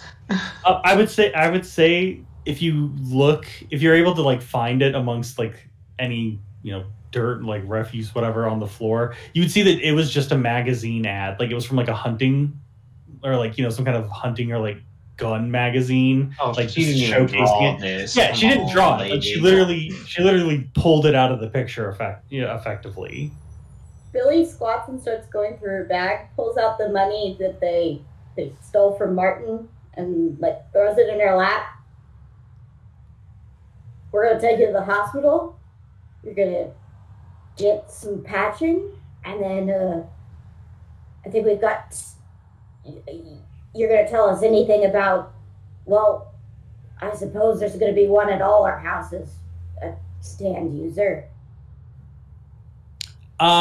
Yeah, she kind of looks and she goes, "Yeah, one for, well, hang on." And she kind of leans to the side and like winces as she does it, and she counts real quick. She goes, there's 4 of y'all? They only gave us 3 addresses." "Okay, which ones?" I was given this one. I don't know the others. They just handed them out. We didn't talk about it. How, make travel plans. And I mean, I don't know. I just know I was supposed to come here. Billy kind of glances up worriedly at the other two. So, which place we're going next? That makes me wonder if one of us got special treatment, And she's looking over at Van. Van's gonna look back. What do you mean by that? Well, they only gave them 3 addresses, so... Yeah, they probably couldn't charter a plane to fly out to Bernadette's farm or whatever. I think that's it. Alright. Well, I ain't never seen her go home. Oh my god, I keep forgetting to contact my cousin. No time. We get to her cousin who has fought the entirety of the Staten Island Police Department from last time. No. Defeated them in one-on-one combat. She won. Well, yeah, because I think the last time as a joke, she was there. She was and then she was back again. Yeah, because from what I remember, the joke cut to was she went there to the Staten Island Police Department to put out a missing persons for Bernadette, and they were all like, "Well, how long has she been gone? Like, what, this and that?" And she was not having any of it and was demanding that they do something. So they're like, "Look, lady, just cool down. Like, it'll be fine." And then cut to the next time she's in a cell, and they're getting her out because she's finally seemingly calm, but then she just immediately starts attacking them again because nobody's helping her. So we can only assume it just keeps amping up. The longer Bernadette goes without seeing her was it cousin? Yeah. Yes. Without going home to see her cousin, the worse she's gonna assume she's been like murdered and dumped in the Hudson. Oh, that sucks. Or become like a crack addict in like a crack den. Like she just thinks the worst, but like she will like fight her way. Yeah, she'll fight her way through Staten Island, board the ferry, and to jump off ready to fight all of New York. All of New York. Oh. No stand, just pure will. So I do think we found 2 other addresses. I think we found Mel's address and Van's address at Martin's, so we can kind of deduce. Okay. Yeah, that information was there at the house, and I think you all snatched and grabbed it with the money. Okay, so maybe it's just Bernadette's farm. Yeah, it's a ranch, not a farm. There's a bit of a difference. Fair. It don't matter. It means there's stand users at these places, and if you like the people there, you should be a little worried.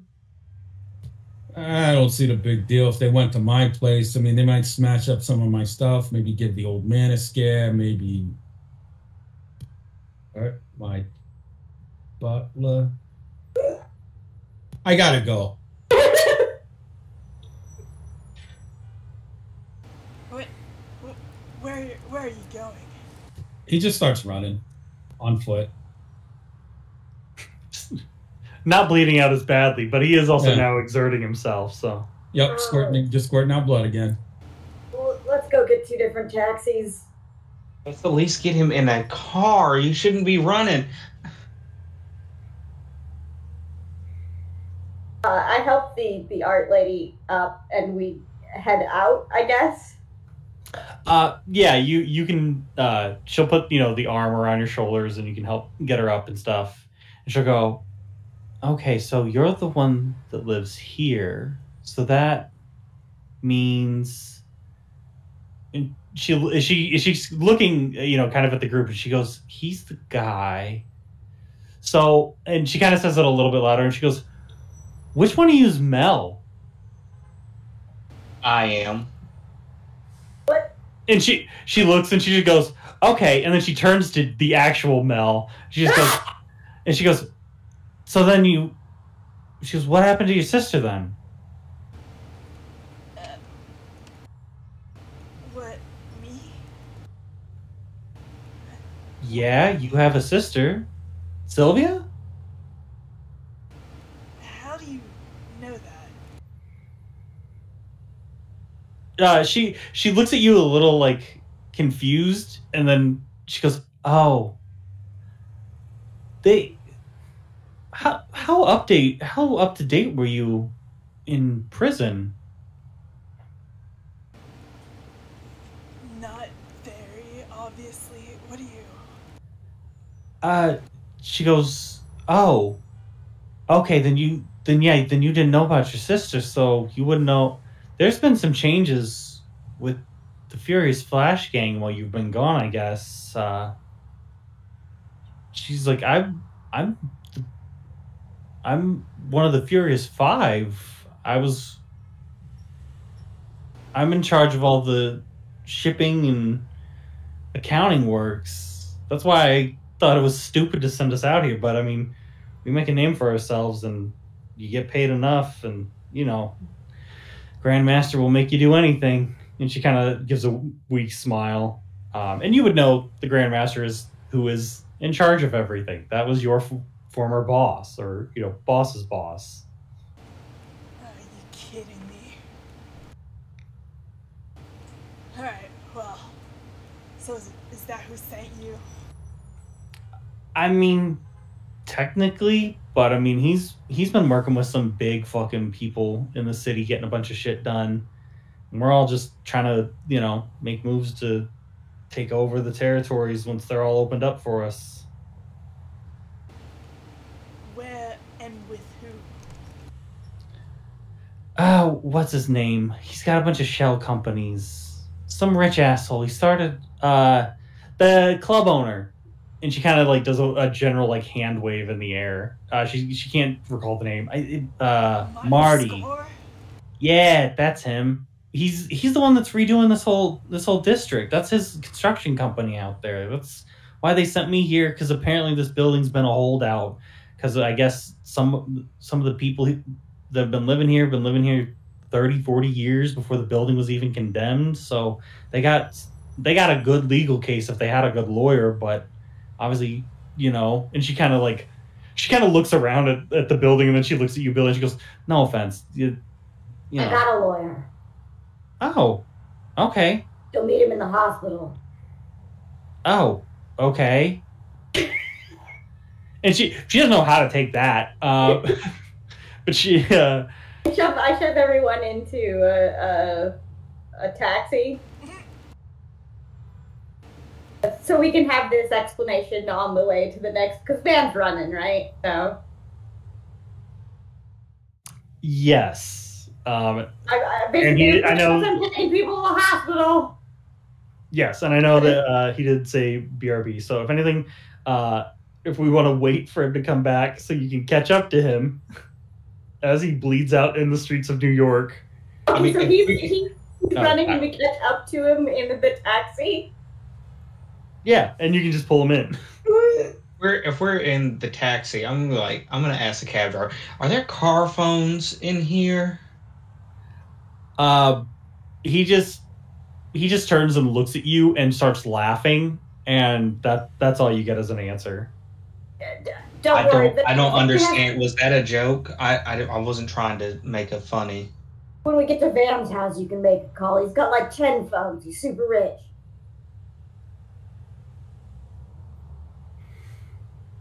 But yeah. So yeah, you guys are going to Van's first or the hospital? I would assume you can't just dump her off at like the ER. I assume we would dump her off at Van Dross's ER. I would assume his house is actually close to the hospital, being that he pays for all that. I mean, not necessarily, but like it's not like out of the way. Like you guys can still get there. It's all sort of located in Manhattan. I just assumed we kind of kick her out on the way there. Not violently, but no, yeah, no, yeah. You guys can obviously, like I said, you can dump her at the ER entrance and then keep going. But we first wanted to get. Was there any information more we wanted to get from her? I didn't mean to interrupt the flow of talking. Oh no, that's perfectly fine. Yeah, I mean, if you guys have any questions for her, she gave up of her own volition and obviously does not want to die or like get her ass beat further. So the rest of the people are going to be in the Furious Five? Yeah, I mean, if you ask her, she'll go, yeah. I mean, if you dealt with Sylvia, then that's one. There's me. And she would go, that would just leave Troy and Bassett. Because the Grandmaster, he ain't doing this shit.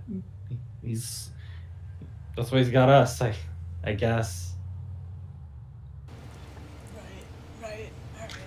Which, Mel, you would know. Troy, known as Cowboy Troy, and Bassett are both people that were in the Furious Five, the Furious Flash Gang with you. They are part of the Furious Five, this group of sort of like elite individuals that run the organization, who I guess are still very much around, since obviously you cut all ties with them after prison to become reformed. You didn't know what became of them, but it appears that they're still here, still doing shit, and are now involved with this whole conspiracy. Yeah, the whole thing. And they have stand powers now. Probably. Do you know anything about their stands? She just kind of shakes her head. She goes, no, I mean, if that's what these things are called, I didn't really know about them until, we started producing ambrosia for, I guess, Martin. Well, I mean, I guess he gave it to us. You can just call him Ambrosia. asshole. Sweet. Yeah. Ambrosia is the nectar of the gods. Yeah, he runs a club called Elysium. It's a whole branding thing for him. You got to have good branding. It's cocaine that gives you magical fucking powers. I'm not that surprised. Yeah, I mean that or it kills you. Oh, just another bunch of trash in front of Martin's score. That's all I know.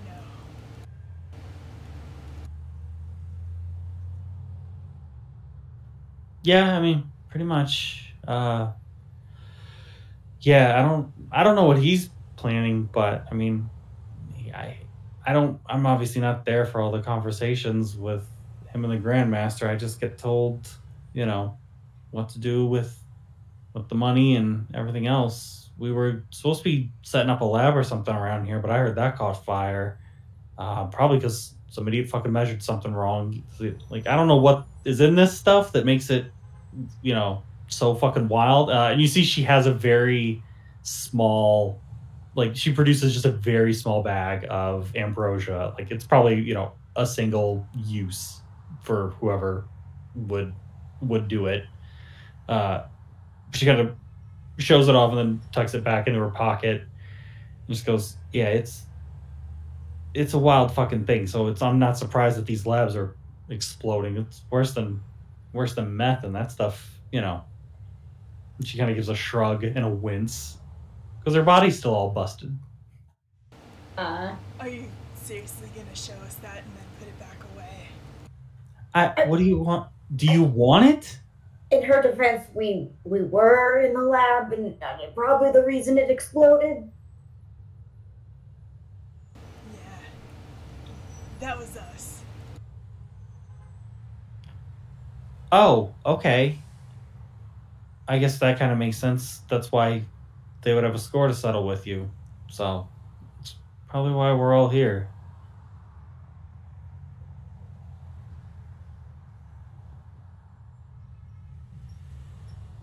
A score was score, who would have thought? Yep. Well, I know we kick her out of the hospital, I guess. Yeah, if you got no more questions, yeah, you arrive. Yeah. And yeah, you can just sort of push her out. She'll be getting out on her own. So I guess if you just want to really No, just yeah, she's just a little slow, but just because again, you guys beat up her body very badly. But she is able to get up on her own and start shuffling in. I guess Van, did you let them pick you up and throw you in this taxi so that you can join them, or are you just still running through the streets of New York on a dash? I'll let them when they pull up in the taxi. Van is actively fighting back against some Salvation Army workers that are trying to they're just you need medical attention, kind of like they're trying to, because he's clearly bleeding from a gunshot. He's just like, I'm fine, stop it, leave me alone, I gotta go. Fight in the century. Rock just to the hospital. Come on. He's gonna push just push these people away, and then before he leaves, he stops to turn back and very strongly and purposefully push one of them just over, and then he turns to actually leave. Why? God. I grab him by the back of the shirt and pull him in. You got him by the scruff of the neck like a cat. And... Come on. And he just I guess if you get him by the scruff, he just ragdolls and you just pull him out. No. Yeah, his true weakness. He is a cat. Oh no. Makes sense. So we're going to Van's house next because we dropped off the lady and we go to Van's house to see if Rockwell's okay. Yes. Yeah, you have defeated another member of the Furious Five, Tiger Silent. Oh, yes, you were AFK for that, but there are three more members that we haven't defeated. And either at your place there will be Cowboy Troy or Beset. Wait. The set? Is Bastet? that- Yes. With the part 3? Bastet? No.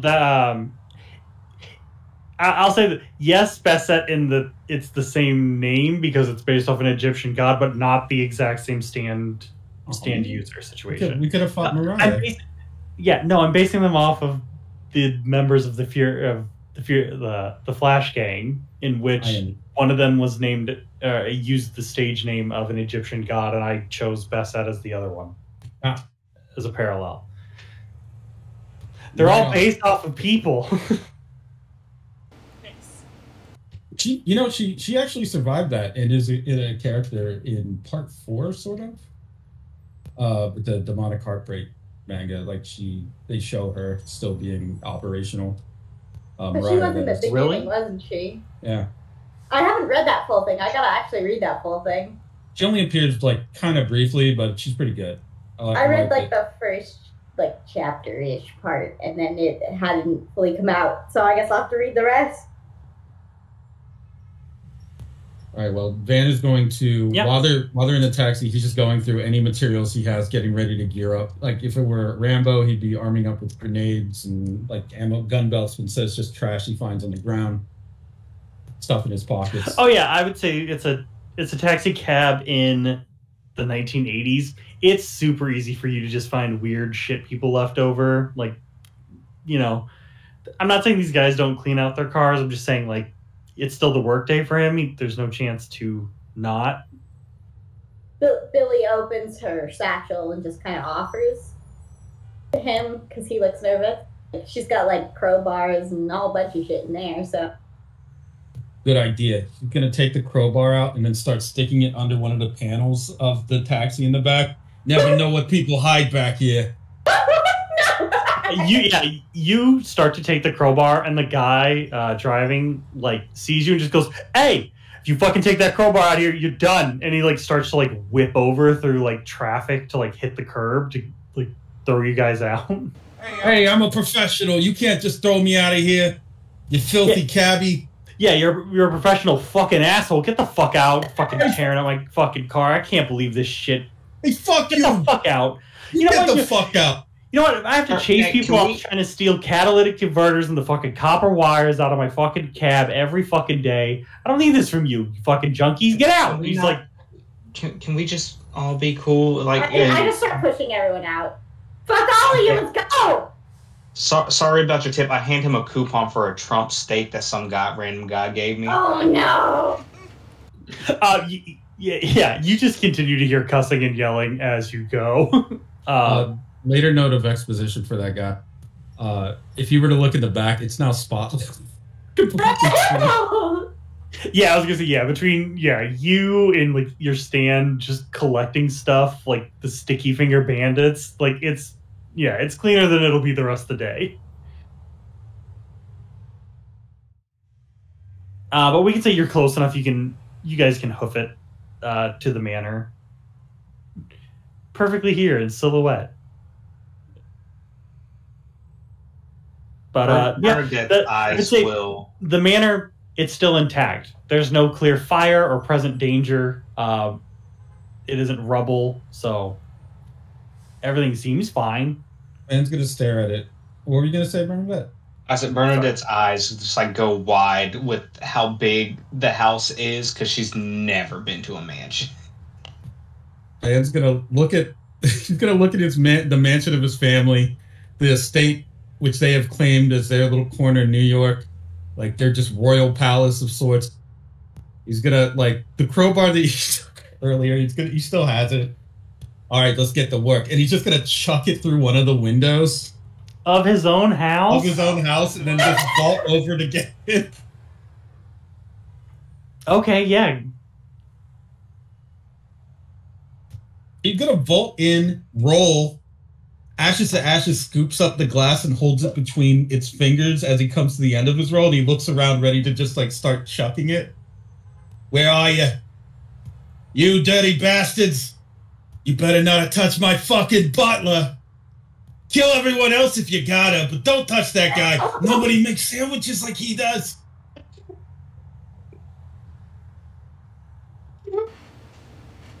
Yeah, as you begin to, I guess, like, are you gonna like scour the place like room by room? Like, or how tactical is this compared to? Yeah, I'm gonna say he not only goes room by room, but something maybe people wouldn't have seen before. He does shit like pull one book out of a shelf, and it like causes a secret door to open, and he like peeks through it, and then closes it back up, and like pulls like a candlestick holder for a similar effect. Pushes on like a hidden wall panel, that sort of thing. Damn, your family a bunch of spies? Rich people gotta have hobbies too. I didn't go through the window. I knock on the door. If so, you're just gonna stand at the door and wait. Yeah. Okay. Yeah. A little bit of time goes by, and the doors are opened. You do see the elderly gentleman here. Opens the doors. He is in a full like 3-piece like suit. Full almost tuxedo. But the elderly man looks and smiles and just goes, "Well, hello. How may I help you today?" I'm here with Van. Oh, yes, Master Dross. Are you another friend of his or an acquaintance? I don't believe... I do apologize. He said he would check the voice messages every now and again, but if you made any sort of date or anything like that with them through that system, I haven't checked it today. I do apologize. Oh, no, he's here. He came through the window. Oh. I found that to be too rude to do so. I mean, that's okay. Thank you so much. I did believe I heard the glass shatter, but I wasn't sure since I didn't necessarily hear anybody clean it up. But that's good to know. That means he must. Did you know which window? If you could point, and he kind of looks like left and right. I mean, I'll point to whichever window. You can. Yeah. If you point to the direction, he'll just go. Yes. Do you mind following me? Oh, absolutely. You can lead the way. As long as I'm welcome here. My daddy always said manners first. Oh, how wonderful. No, if you are a friend of Master Dross's, then you are definitely a friend here. Please do come in. My name is Rockwell. Let's see. And he, you see Rockwell takes a couple steps and looks, down through these, rooms. All the doors are open and everything. He looks about where, the windows were busted into that room, and he goes, "Well, if he's doing a normal sweep, then please." And you see Rockwell just starts heading in a direction, just entirely full of purpose, sure of himself. Right now, this is such a fancy place. Do I need to take my shoes off or any of those kinds of rules? Oh no, please. If you feel comfortable keeping your shoes on, then please do. There's no reason for you to not be comfortable. Well, I just want to respect what your home is supposed to be like. So it's whatever rules you have in place. I am willing to follow. Oh well, then yes, you may keep them on. I don't know how long you'll be staying. But yeah, you see, he's immediately he's cutting through rooms. Again, he's moving entirely with purpose. You see Rockwell Bernadette will go up to a bookcase, and his hand will go towards one of the middle sections of books. It'll stop on a book. He'll pull it and it'll catch, and then the bookshelf, you hear a click, and he swings it open. I guess Van in this one of these secret rooms you're already in and you're clearing. You see the other secret door on the adjacent wall. You hear the click and it starts to swing open. Oh my god, is Van Batman? Rockwell kind of chuckles. He goes, "I believe if he wished to use his fortune, though I don't know how he feels about capes." That Rockwell? You better not be dead! Oh, no, sir. I'm very much here and alive. Thank you. Van will kind of rush towards the opening door, So, like, I guess he doesn't want to freak out Rockwell, so he's going to hide the glass that he was, like, just carrying, like, a weapon. No, except he's still bleeding out the chest. He is. He crouches sort of like, he has this, like, a weird attack posture near Rockwell. All right, you know the drill. Ghost check. And then he's just going to poke Rockwell. Check clear. When you poke him, like, the rest of you can see there is a very, like, faint smile, and he goes, "Very well, Master Dross. How are you doing today? You seem a little out of sorts. Is everything all right?" Not quite. It seems like a drug cartel might have sent assassins after me because we blew up the drug lab, Rockwell. I might have made a little bit of a mess. You see, Rockwell kind of takes that in. Like, there's no real like, you know, because you've effectively known him all of your life. You can see he is kind of like mulling that over. But he goes, "Oh, well, you do have another visitor. I assumed he was a friend of yours. Do you wish to go visit?" I had him waiting in the kitchen. Sure, he's here. He's gonna, like, lean in towards Rockwell. Is your go bag ready? Fake passport, different papers, identity disguise kit? Yes, sir. I always keep myself well prepared for any and all circumstances. Right. Good. Man, so smart of me at 10 years old to start doing that. Surely you've been keeping yours updated like mine. So that means you'd be safe. Rockwell, I might be in some danger, but that also means that you're in danger, because, as you know, they try to strike at the king's minions first. His trusted, loyal henchmen. That sort of thing. You're in danger, Rockwell, so you got to take it seriously. By the way, I'm the king of New York. I don't know if you knew that. I'm going to go take care of this. You say that, and he goes, "Oh, I'm so glad to hear that, sir. Will I be invited to the coronation, or has that already occurred?" It depends. We'll have to squeeze it in, somewhere here or there. Still got a few things to sort out. I got a bunch of people currently cooped up in the Dross wing of the hospital. I couldn't take them to the cops. Well, it wouldn't be good for us. So they're getting the medical treatment that they need. One of them's in a full body cast. Well, he was, till I moved him somewhere else. I'm gonna go take care of that. By the way, I know you don't mess with any of this stuff, but there's some bad coke going around the city, and you don't do any of that. You probably. No, sir, I don't, and I'm glad to see that you're using your family's charity there at the hospital to take care of those who I assume have wronged you or have set your group down these dire straits. But I'm happy to hear that taking care of those things, and no, sir, again, I don't do any sort of illegal substances of that variety. I've been known to have a drink or so after when I'm not working, but nothing like that. Man's gonna stop. You don't drink. You're right, sir. I have devoted my time entirely and fully to you and your family's care. Yeah, I ain't never seen it happen, so that ain't real.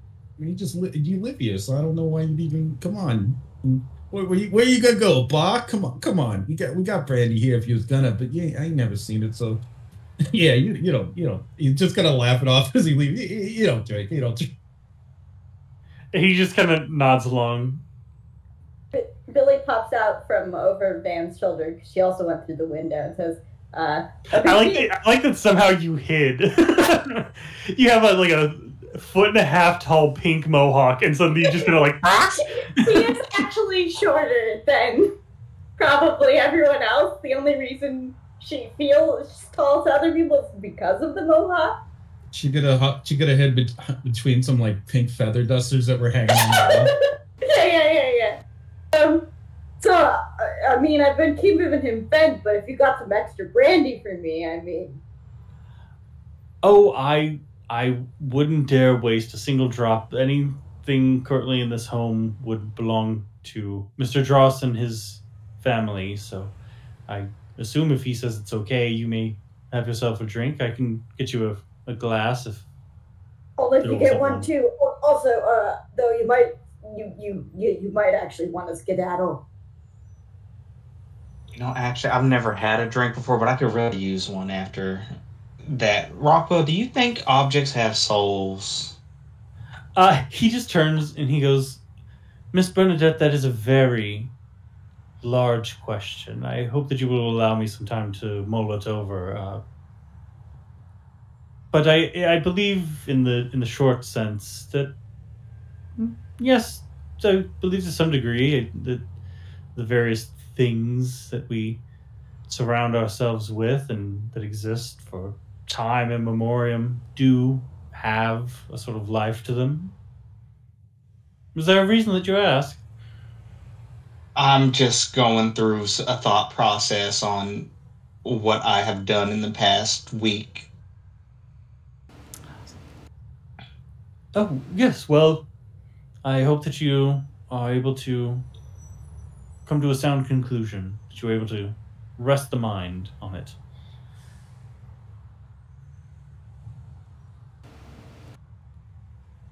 Bernadette just looks sad now. Oh no!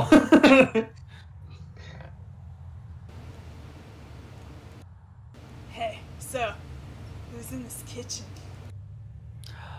Oh, the gentleman didn't give his name, unfortunately. He did say that he was a known associate of yourself, Mr. Dross. He did say that he had called on the voice voice message machine for the supernatural and other things that you wished to have set up on your behalf. Though unfortunately I am a day behind on the phone calls. I assumed that he had likely gotten in touch with you if he had able to set up a time to meet. So I had him waiting in the kitchen. Does he have a hat? Yes, I believe so. Though I don't believe he's currently wearing it. Is it a cowboy hat? You see Rockwell kind of like gives a slight nod and goes, yes, it was I believe a cowboy hat. He did seem dressed a little more. I mean, he kind of takes a second to kind of think of how he wants to phrase it, and then he goes, rustic than the city usually gives way to. You can say Southern. It's not an insult, Rockwell. Oh, I wouldn't dare say that he's necessarily Southern, but I just yes, the man is dressed in a fashion that would not be considered Western or cowboy chic. I just exchange a look with Dross because we know at least one of them's a cowboy. All right. I'll take care of this. Like I said, Rockwell, you get to safety. I'll be right back after I take out this cowboy trash. Got him. Rockwell gives a nod and just goes, yes, well, I guess I do need to be checking on him as well, but we'll be right out and away. No, you should just go out the window. I think some more glass. He goes, oh no, I'll use the doors. There's more than enough.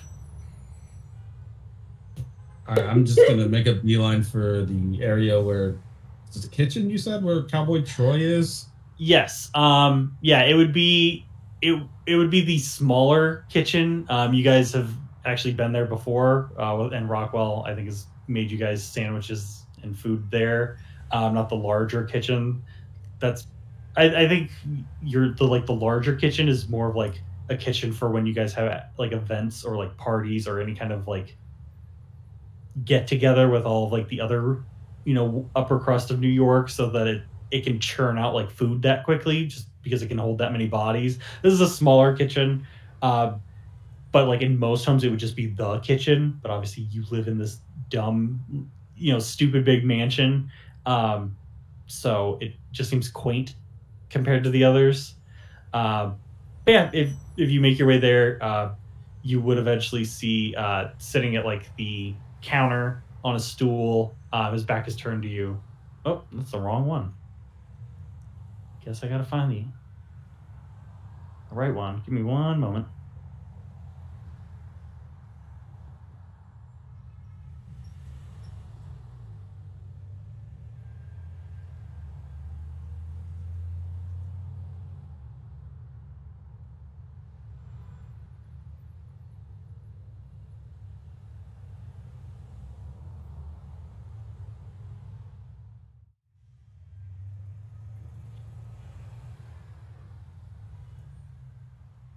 There he is. Yeah, you see sitting at the counter.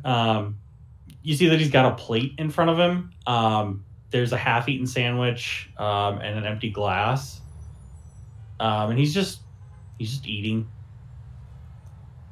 He does hear you all coming and kind of looks, and he kind of covers his mouth and is like clearly like quickly just chewing and chewing and chewing and chewing, and then eventually just goes, "Hey, oh, wait, you ain't the old man.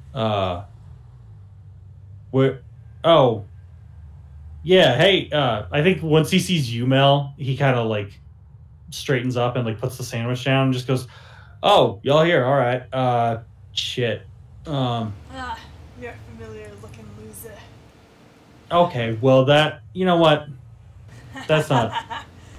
He kind of like laughs and gets up. He does his arms out for like a hug. She looks like she does want to hug him back, actually. Okay, yeah. Then he goes in for a hug and he just gives you a nice warm hug. Yeah, no, she's gonna pat his back real hard too. Oh yeah, there's some mutual back pats, and he just goes, shit, look at you. Damn, look at you. God. I know, and he just kind of like he does like a quick little turn for you. Like when he does it, you can hear like the spurs on his boots like click. And he goes, I know, I got the whole shit going on. I figured why not, but I mean, I guess I know why y'all are here because that's why I'm here. Do you he kind of like looks quickly at all of you. He turns to Bernadette and just goes, "Hey, can you get the what's his name? Rockwell. Can you get him back here? I didn't want to go snooping through your fridge and all that for a refill, but I figured I'd just ask him where it is." I mean, sure. I guess I could try to go out and find him. Oh, you okay? I don't know how it works. You guys got a bell or something. Excuse me. Oh, that's just rude. I'll just go find him. Like, no one should be summoned with a bell. Yeah, that's what I figured too. But like, I know a lot of these old houses probably still have like the copper pipes in the walls and stuff for And he does air quotes when he says it, the help. And then he kind of like, me. oh, go ahead. Now you go. And he just kind of turns and just goes, oh no, what's up? First of all, there ain't nothing wrong with the bell because it just makes it easier for Rockwell to hear. If you got a problem with it, you don't have to ring it. That's fine. Sometimes I do because I don't want to wake everybody up when I need something. When I'm like waking up at 3 a.m. Furthermore, hang on, real quick. You ring the bell to not wake people up. Well, not wake anybody up but Rockwell. Productive. Okay, so you do have like those house bells situations set up here. I knew I should have looked around a little more. That's on me. Well, he took out my phone because I kept prank calling him. I mean, they knew who it was. It's just the one phone. It's a direct line, so... I was going to say, if anything, he kind of whistles and goes, man, a house with multiple phone lines? I should be expected, but... And he goes, oh, I guess that means... Oh, shit, hang on, I'm sorry. And he's talking to you, Bernadette. He goes, I thought you were the one living here. Oh, me? Golly, no, I'm not. I'm an old country gal from Oklahoma. This is way too big for me. Oh, where at? Oh, around Tulsa. Oh, no, shit, I got some family out there. I came from Wichita. Oh, really? Yeah, initially. Whereabouts? Oh, no, we was in Wichita. Hang on. He kind of cleans his hands off on his like shirt, and he goes, "Name's Troy. I guess I don't know if Mel told you about us because she kind of left us behind. Which whatever. Everybody's got different shit going on in their life. And he goes to put his hand out to you, Bernadette, first, but then turns to Van. Like, he just kind of pivots on his heels, and he goes, "Man of the house, you must be Dross, right? Name's Troy. Everybody calls me Cowboy Troy, though."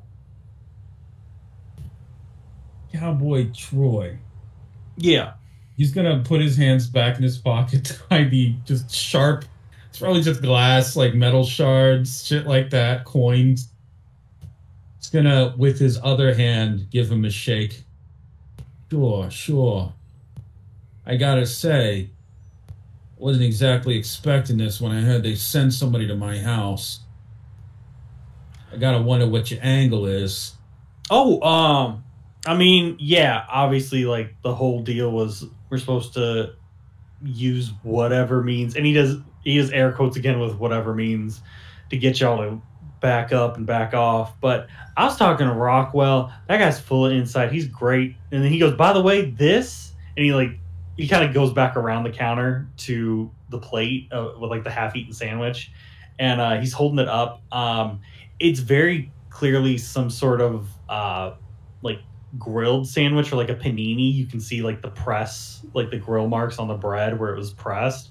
And he goes, "I'm thinking about getting me one of these panini presses." I think that's what it's called. But yeah, this thing right here, damn good sandwich. But no, we were just talking. I was trying to go into the guise of being one of your friends, and he was very okay with that. No questions pretty much at all. That I just showed up at your door looking for you. He's a very trusted and vulnerable soul.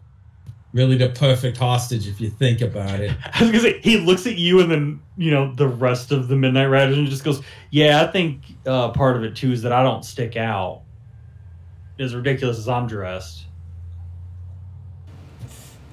He looks at everyone.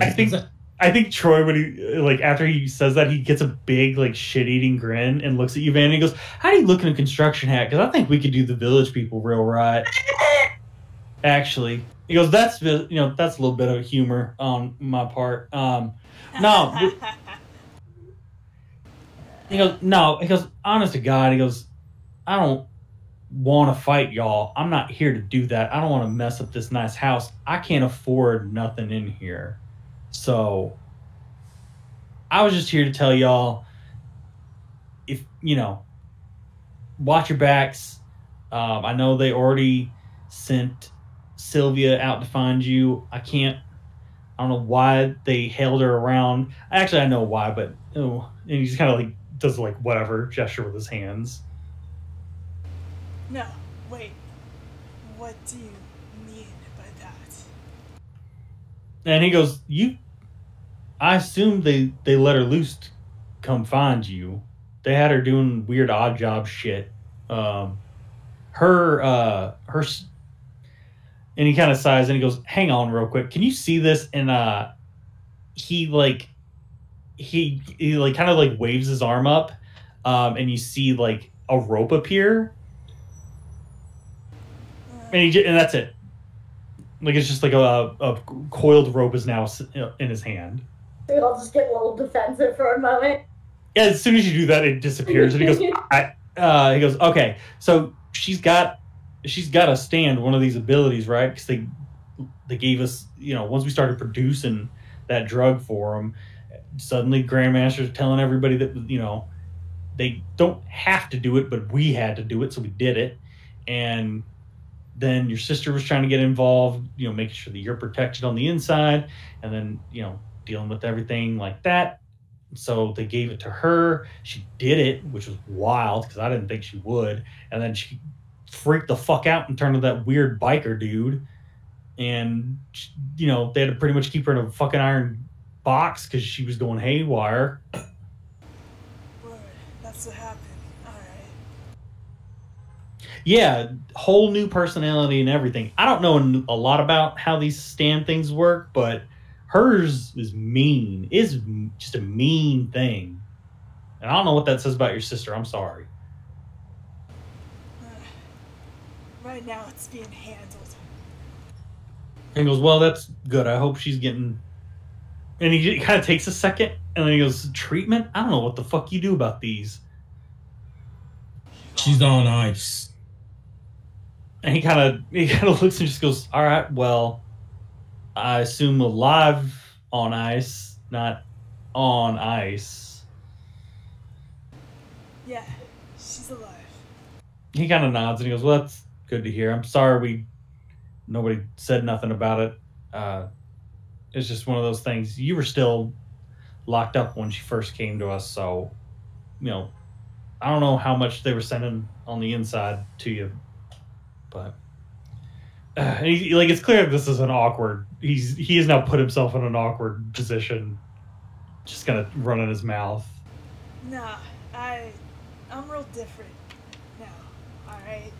Oh yeah, I mean, yeah, clearly, even without whatever you got going on, you clearly changed for the better, probably.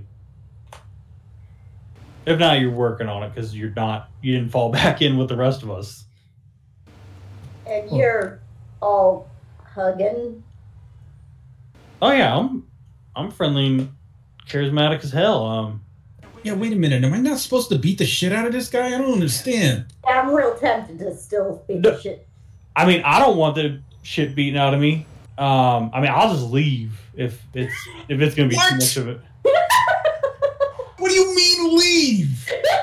I mean, he looks back at the sandwich. He goes, "I'll take that to go, and you guys won't see me again."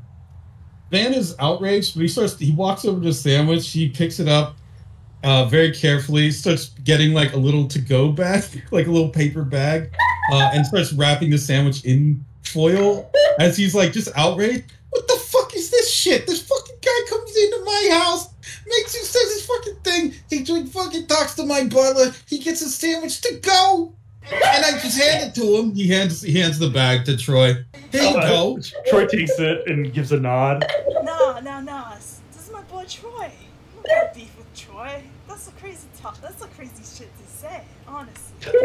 I think by the time you've handed him the bag, Rockwell just comes in through one of the other open doors for this kitchen, and he goes, "Oh, are you taking it to go, Master Troy?" And he goes, I guess. But yeah, sorry y'all, but yeah, I'll get out y'all's hair, but just know that, they'll send other guys, like lower guys, probably. I don't know what the whole deal is. Grandmaster's always talking nonsense. Well, he's not talking nonsense, but he's always talking secretive, and he's, doing all these solo meetings. Not like how it used to be, Mel, like when it was all of us. Like, it's clearly he's just, I don't know. He's working out something with some big, rich millionaire to take over the city or something. I guess he's running the underworld, and that rich asshole is going to run the day-to-day, the upper world shit. So you're quitting? I mean, I'm not really quitting, because then they'll just put somebody else in my place who's going to be a bigger asshat than I am. But I mean, I'm not going to fight y'all. I'm just here to let you know, because I knew if they were sending Sylvia out, then Mel was involved.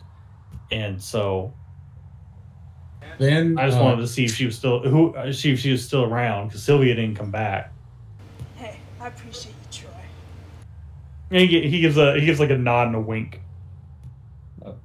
Van, very intense, kind of like stares at Troy, like intimidation aura going. Sure, we can't get you to stay for dinner or nothing. It just came on its way. Is the sandwich gonna be enough for you? I think some kind of impudent. Yeah, you could hug up on people some more. I think Troy, when you say that, Van, about like staying for dinner, Troy looks at you and then he looks to Rockwell, and then he just goes, "I mean, what are y'all having? I mean, I guess if I'm not an inconvenience, I mean, such a big house, you probably serve hundreds of people at a time, or dozens, something like that. You probably got one of them really crazy long tables that you sit only at the ends at, about half a mile from each other." Buddy, I gotta insist. He goes, "I'm pretty sure I've seen that in like Addams Family reruns. That shit's funny." I gotta insist that you stay for dinner and that you stay for dessert as well. So leave some room there, because you're gonna have an eat that you'll never forget. And he kind of whistles, and he goes, I mean, I hope so. Y'all probably got all kinds of rich people food. I ain't never going to have probably endangered animals and stuff. He goes, Rockwell, you keep any of the endangered animals on ice? And Rockwell just shakes his head. Just goes, no, currently not at the moment we do. And he just and Troy laughs at that. Like, it's just a big, like, belly laugh. No, but And he goes, laugh to you. Yeah, and he goes, he goes, you hunting like rare animals and stuff? He goes, probably not you. You're busy running around stopping, the whole city from being taken over. But yeah, you probably got some crazy family members doing some hunting. You probably got a whole hunting room, right? Bunch of trophy stuffed animals and tusks and stuff. Rockwell, where do you find your steaks from? Do you happen to get high quality longhorn steaks from Oklahoma by a ranch called the Peterson Ranch? He kind of thinks and he goes, I mean, I don't know. I'd have to probably call back family. I mean, there's plenty of places around here that make a pretty decent steak. I mean, obviously you can't beat the quality back home. They pretty much serve you the cow while it's still in the field there. I don't know. I'd have to ask. I'm guessing you're of the Peterson Farms. Well, Peterson Ranches, yeah. All right. Well, I'll keep it in mind. Maybe I'll have them put some on. Well, I don't have them put them on ice because the ice crystals might mess up the meat. If I go back down there for it is a curious thing. I don't even know if they sell them all the way up here. And he goes, "Oh, so you ain't here for that? That with family? Yeah. I don't know. I've been thinking with 4th of July coming up, probably heading back. So who knows? Maybe I'll start looking and asking."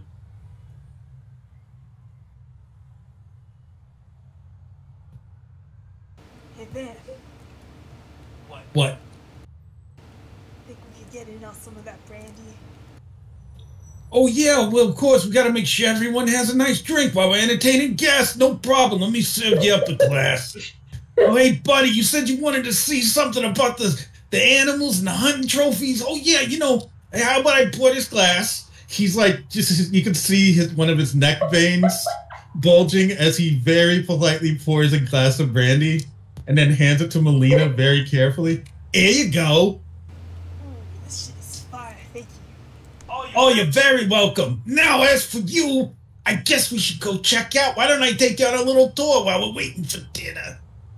Well, I don't mean to be that person, Vant, but I've never had a drink before. Could I get one, too? Oh, you want a drink as well?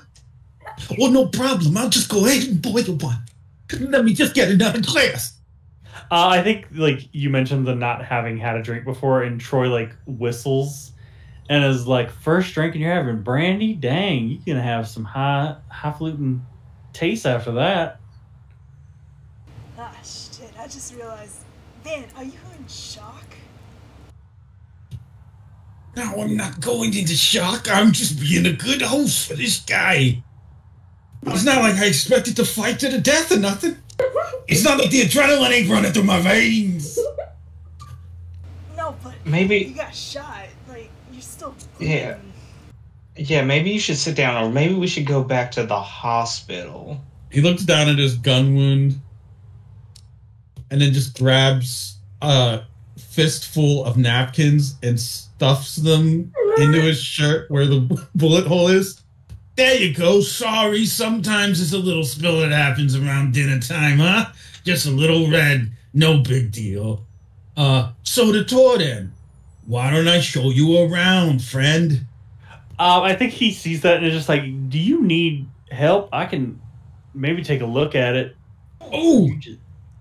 I think, yeah, and also Rockwell comes up and just goes, oh, Master Dross, please, I'll be... And he just kind of, like, he just goes to leave. No. He's good. He's good. He's the boss. I'm fine, actually. Rockwell has already left, and Troy's still there, like, looking it over. I'm fine. This is just a small... What happened was I cut myself shaving. Yeah, I know enough about guns to know you got shot. Yeah, by one of your friends, actually. And he kind of stares at you for a second, and he goes, "Who'd you run into?" And he kind of takes a second, and under his breath, you just hear him go, Bassett don't own a gun? Man, it was this bitch named Tiger Sally. I never heard of her. And he goes, the new accountant lady. Her name's Tiger. Yeah, she's new. Her stand's real weird. No, I mean, whatever. She's tough, something. But Oh, I'm sure did she do the thing where she made a bunch of comic book characters real and make them like be mean to you? Yeah, honestly, it was rather derivative, not original work at all. Well, I mean, yeah, that's kind of the whole point of it, is that it makes anything 2D, 3D. So you see like there's a moment of realization, and he turns and looks at you, Van, and he goes, "You got shot by a 2D. Well, I guess technically at the time it was 3D, but by a paper gun." And he kind of looks at you again, and he goes, "You think the bullet would be 2D or something then if he, huh?" Van's gonna just stare at him for a moment, and then remove the napkins, and while maintaining eye contact, just reach 2 fingers into his own bullet hole, his own bullet wound, and start fishing around. Does he feel like a piece of paper in there or something? The squish sounds, of course, with more blood squirting out of it. Yeah, no, it's more squishing and blood. Anybody who's faint of heart is probably not having a great time listening to this. Bernadette fully turns around. I can't watch this. I figure it got disbanded when she did. I would say that since like none of you can just like peek in there, if you were to do like some kind of like one of those like tiny cameras, I don't know if they even have them in the 80s that are like really small that they use for like surgeries. If you were to go in there and look, you would see that the image of the bullet is just like imprinted, not like a tattoo, it'll fade off in time, but it is effectively like with the imprints on the wall, it is imprinted onto like an organ or like the muscle, the muscle in your abdomen where you got shot. So the bullet, like I said, inside of your body? No, even sillier, it's a temporary tattoo of a bullet. Yeah, but the thing is, it's next to another bullet that never got taken out. Yeah, but yeah. Well, not being able to find it, Vin just pulls his bloody fingers out of his own chest. I don't know, couldn't find it. Ah, well, I guess I'll have to go to the doctor at some point and have him take a look. Melina's gonna throw him an ice block.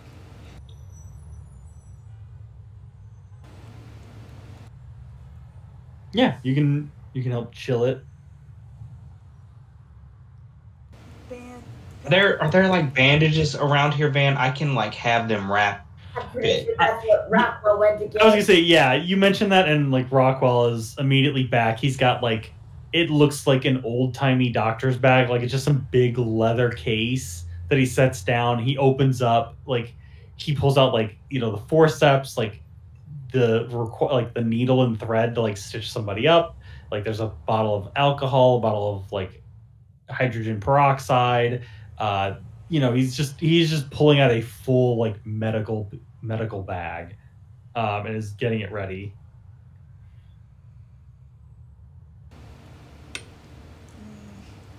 This doesn't look like your butler's first, whatever this all is. Yeah, I guess as he's getting patched up by Rockwell, he's gonna let it happen. He's gonna say, "All right, Rockwell, first appetizer, probably bitter balling. It's always nice to give that to people first time trying it. Dutch cuisine isn't bad. Raw herring as well, if he can tolerate that. I'm not sure on the appetizer, but maybe a nice vla, strawberry vla maybe, and apple tart." Rockwell, I'm gonna let you in because I did hear the raw herring thing. We're from the South, nothing raw. You better cook that meat.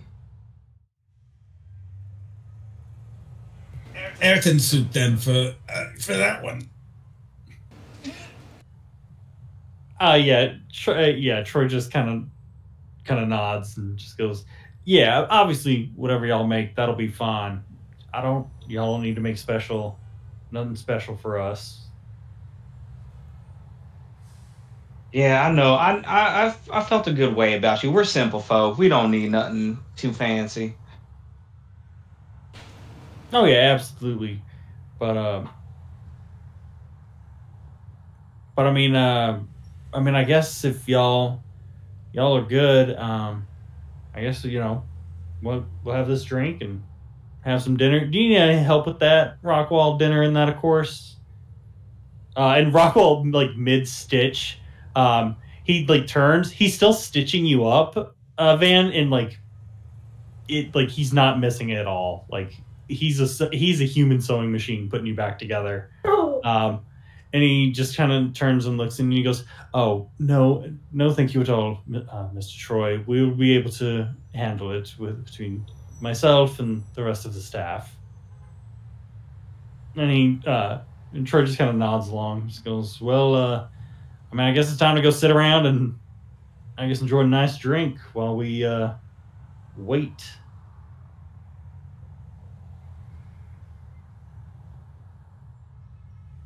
Alright, so I gotta ask, do you know anything about some mummy or some like sword from like, it should be in a museum? I think Troy would kind of take a second and just go, "I mean, are you asking if we like smuggled anything in like that?"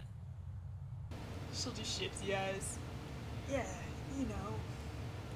Uh, no, I can't think of nothing. I mean, most of the stuff we've been moving now is weird, like medical type equipment.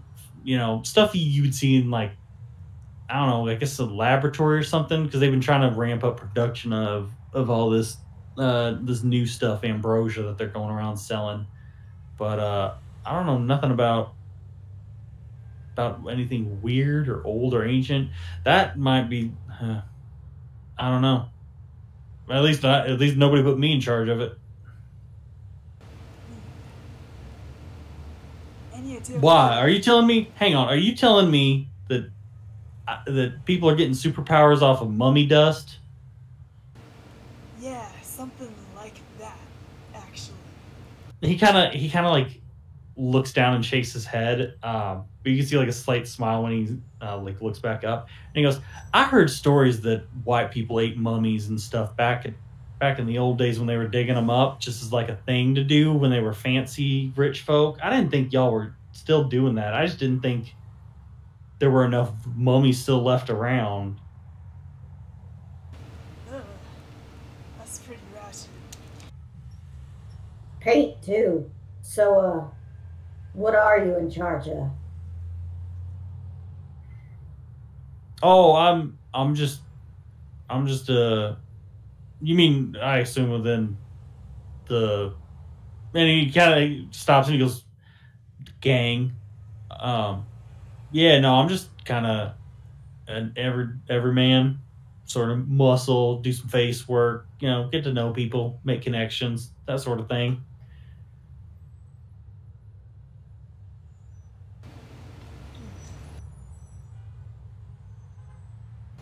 But yeah, and Mel would know that like Troy was always just kind of doing odd jobs, but like he was one of those people that uh like when it came to like fighting them, or like, oh, like somebody wants to run their mouths or start shit, like he just put an end to it. Like he didn't necessarily kill people outright, but he would just beat the shit out of people. Like he was just a really good fighter.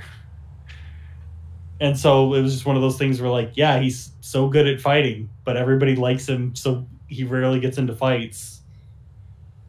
If this were reversed and you guys were doing like the Furious Flash anime, like he'd be the jokey fun character that has to do the one fight and is super serious, and everybody's like, "Whoa, what?" And that was before he had a stand. Yeah. Hey Troy, do you know where that ambrosia is being made? Or Yeah, you say that and he goes, I think they got most of it set up down he goes, down in like Bushwick and all that. if you head down that way, because I guess that whole area is getting bulldozed, so they're just using empty buildings and stuff like that. Or I guess they're using the new buildings being built sort of as a new place to hide everything in. Because nobody gives a shit if you hear loud machines going off at like 10 o'clock at night. Everybody just gets pissed because the city's working around the clock to build up new buildings. Yeah, we saw one, actually. Makes me wonder if there's maybe another lab we should look at. He goes, oh, I mean, I know at least that much. He goes, well, I guess maybe Tiger would know more since she's got all the money in that, but tied up in all her books and that. But I know that they were looking to start ramping up and building more places, but if that place ain't there, then you guys may have cut the head off that snake. But I mean, whatever they made in that time is still out there, so I guess you just gotta find it. Hey, you know Diego Crucier? Yeah, he whistles when you mention the name, and he goes, "Yeah, that guy." He goes, "He's real eager." That's what I'll say about him. But I guess if you ran into him, then I guess y'all definitely were there at the lab at some point, because he was put in charge of that and could not shut up. Yeah, we, Van over here, he definitely put a number on him. He kind of looks at Van and gives, another nod of respect towards you, and he goes, "Yeah, don't let that idiot run his mouth. That's all he wants is power for power and to be some big player, acting like he runs this town, and quite frankly, he don't run nothing but his mouth." And that stupid suit. God, he loves them stupid suits. He thinks he's so good looking in them. And I know that, like, part of it is just building an identity or a brand so people recognize you and remember you. But, like, it's just a giant red flag. Literally, you could strip it down and make it into something worthwhile that way.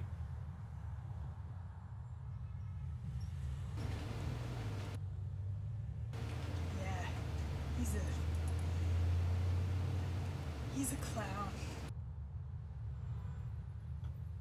But Yeah, did he show you he was working on something forever ago? He said he found a guy who could teach him how to, like, oh yeah, that's what I was about to use get the to. world. He did some weird, like, spinning thing. Yeah, he said he found a guy who said he could teach him how to, like, manipulate the energies of the universe. And then he showed me fucking some, like, and he kind of, like, makes his hand into a ball. He goes, it wasn't like a baseball, but it was about the size of a baseball. And he goes, it was weird as hell. He goes, the damn thing felt like it was made out of iron, like it was an old cannonball that he was going to learn how to use as a weapon. And I was like, you can't even throw the damn thing higher than a foot over your own head. But I'm guessing he did learn how to do it if y'all got into it. Or maybe I'll just beat his ass, which is funny as sin to me. Yeah, something like that. Dan can tell you about it, actually. He got hit by it. He kind of whistles, and he goes, he actually threw that damn ball at you and got you with it? Van's gonna show off the twisting scar that he has, just like open his shirt and show it. Well, I was gonna say, yeah, I guess if Rockwell's patching you up, yeah, you could just move the shirt out of the way a little more. Yeah, he sees it and, like, sees it actively twisting, and is just actually dumbfounded for once. Like, he just has nothing to say, and he just goes, "How?" Now, obviously, with these weird powers we've been given, I've seen things that don't make sense. How's that still moving? I don't understand what I'm looking at, and I kind of don't like looking at it because of that. It'll turn your finger if you put near it. He looks at you, Billy, and then he looks at you, Van, and he goes, "There ain't no way in hell that's true. Do you mind?" Oh, by all means. There ain't no, and he slowly pulls his finger towards you, and then yeah, I guess it gets close enough that yeah, it does start to twist itself, and he kind of pulls it back immediately and is checking his finger in his hand, and he looks at the wound and he looks at all y'all. He goes, "Damn, what?" I'd say, what the hell did y'all go through? But obviously, I know enough because you fought Diego. I don't know what happened with him and what he did to you. But that's just weird. That's just unnatural. I was gonna scoff. You think that's bad? You should have seen what we did to him, huh? He's just laughing while his mother's patching him up, and he's got this twisting wound. Yeah, I think Rockwell is like trying his best to hold at least enough, like the bullet wound part of you, like together as he finishes up, and then like, you know, he'll clean up after the stitching, and then put a bandage on it and tape it up. Yeah, Troy, this is my crew now, so we got some beef with Martin Score, let's say. By the way, this is Billy. You'd like her. And she's gonna give Billy a pat on the back real hard. Yeah, Cowboy. Troy gives you a nod and a wink. He just goes, "Ma'am, yeah, I do apologize. I didn't really introduce myself, but I guess y'all knew I was here, or you knew somebody was here, so I guess Mel would have filled y'all in." Billy tries to stand like on her toes a little and makes her mohawk bigger. Yeah, I'm Billy. And you know Mel well. He gives a nod. He goes, "Oh yeah." He goes, "We ran together. We came up together and in the Furious Five gang. There ain't a lot of opportunities for folks like us." Yeah, Troy and I, we go back. Like, way back. Oh yeah, we were busting heads and knocking over mailboxes and shit, and all kinds of dumb things. This good shit. So you're like a brother. Yeah, kinda, actually. I would even go and say that. Yeah, I mean, definitely, Mel and her sister and Lala, they're like family, Once you get in with somebody for as long as we've been dealing with shit and dealing with everything else, and then being, part of the Furious Five and everything, you become a family. Yeah, I can handle a brother. Yeah. So like finally reach over to like shake his hand. So you're here to like save Lala from your other friend, right? And he goes, I mean, honestly, he goes, I don't think Bazette's gonna do shit to her. He goes, he's probably just sitting around playing with her, waiting for you all to show up. So we gotta murder him? Or... I mean, that's up to him, not me.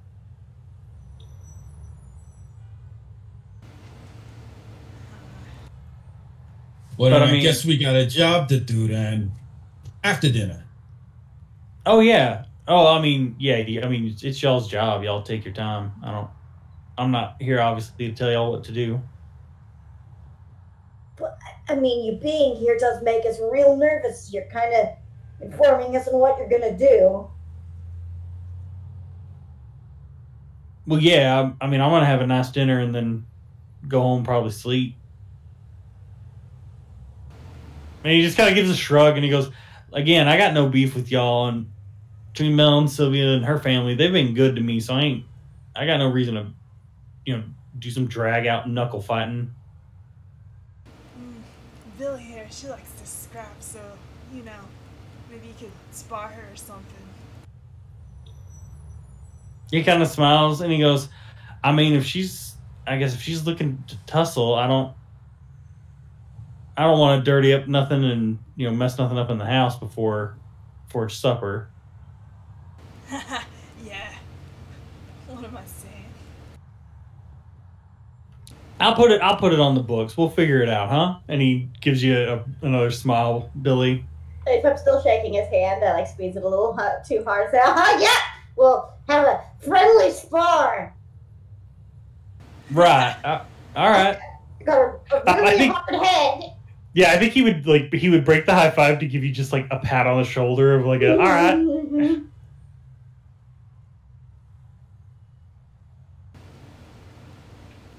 off to dinner they go, I guess. Yeah. Dross hasn't convinced him to wander away from the group and get murdered yet. So we might actually have a passive-aggressive dinner. I mean, what for Van in his own house, what's different than every other dinner if he has yet another passive Passive dinner. It's true. Does his dad come to dinner? Oh no. I just decided this is going to be the thing now. When next time I see this guy, I have to be passive aggressively very nice. You have to prove you're better than him by being nicer than him. I'm waiting for him to slip up. Yeah, he's gonna reveal his evil intents. Yeah. Like fucking 80 years old. Oh yeah, totally. I'll come hang out with you and your grandkids, no problem. I'm gonna say Van is giving a eulogy at his funeral about Really the long friendships that they've had. Yeah. Spin around at the coffin. Come on, come at me. Oh, he's really dead. Goes out to lay some flowers. You piece of shit. You got me. You died before you could let me prove you were an asshole. I don't know what your angle is, dying and getting buried, but I ain't fucking letting my guard down. Not no way, not no how. Come on, Grandpa. Set up an advantage for me, quick. Set up an advantage to dunk on the corpse. Yeah, but I actually looked up some Dutch cuisine because I figure, given the family history, they probably do have a lot of that often enough. And Van kind of grew up with some of it. Not easy to get in the city, some of it. But, I looked up entrees. It's actually not easy to find. It's usually just like meat and sausage stuff. There's one called Stampot, which is basically sausage served on mashed potatoes, I think. Oh, that sounds nice. But yes, you all have a very nice, traditional Dutch dinner.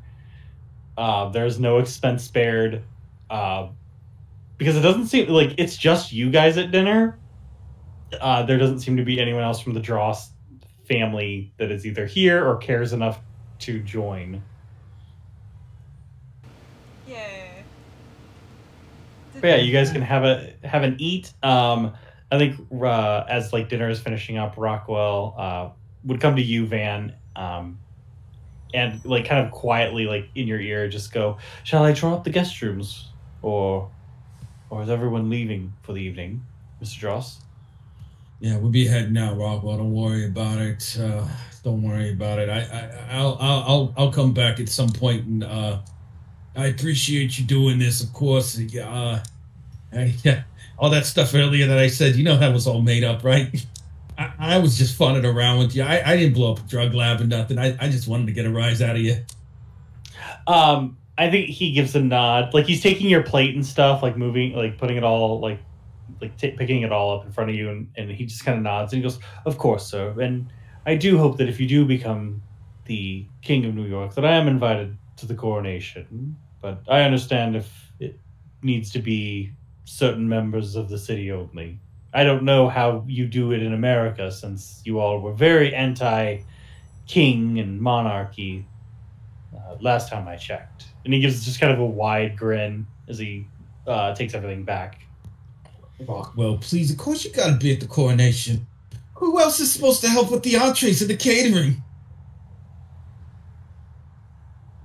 Yeah, I think he hears that as he's like getting up and leaving. And you could see it, like the camera cuts to seeing his view from behind you, and he's got a big wide grin still on his face as he carries everything off. But over his shoulder, he would just go, "Yes, sir. Of course, sir."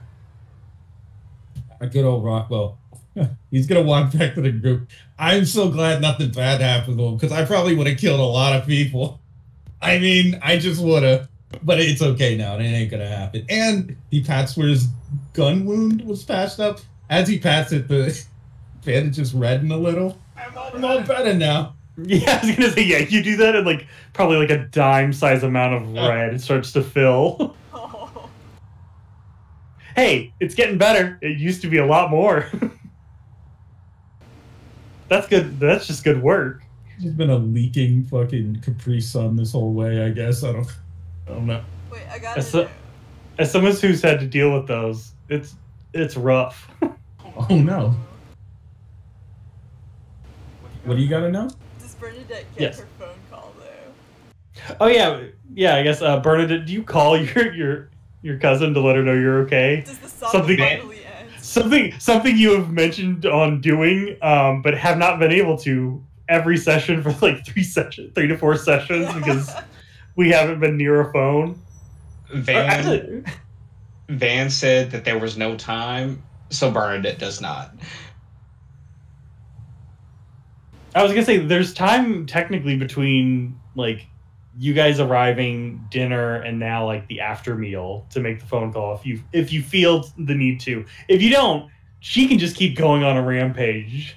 No, because when it all happened, she's like, "Oh, I forgot to call my cousin." Van was like, "No time." It left her mind immediately, and she forgets again. Oh, Nice. shit. I'm back.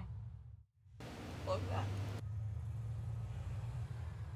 So really, the whole time, she's just at dinner, probably talking to Troy. It's like, "So where'd you say your family was from again?" Yeah, well, I grew up in Wichita, but they grew up outside because they had some farmland out there. But I think from before that, it just depends on my mama and my dad's side on which way we came. And you said you had kinfolk up in Oklahoma. Yeah, I got some, but it's it's second, third cousin kind of thing. Oh, so they're about distant family. You ain't never been out that way? I've been out that way before a couple times. Okay, good. I was gonna say you have to go if you ain't been out that way. Oh no, it ain't a bad place to go. I mean, you gotta, sometimes you gotta go out the way though, because some people will just say it's all flat land, and they ain't wrong, but they ain't right.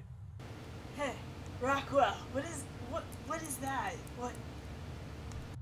Just in the background, Melina's pointing at the beef balls.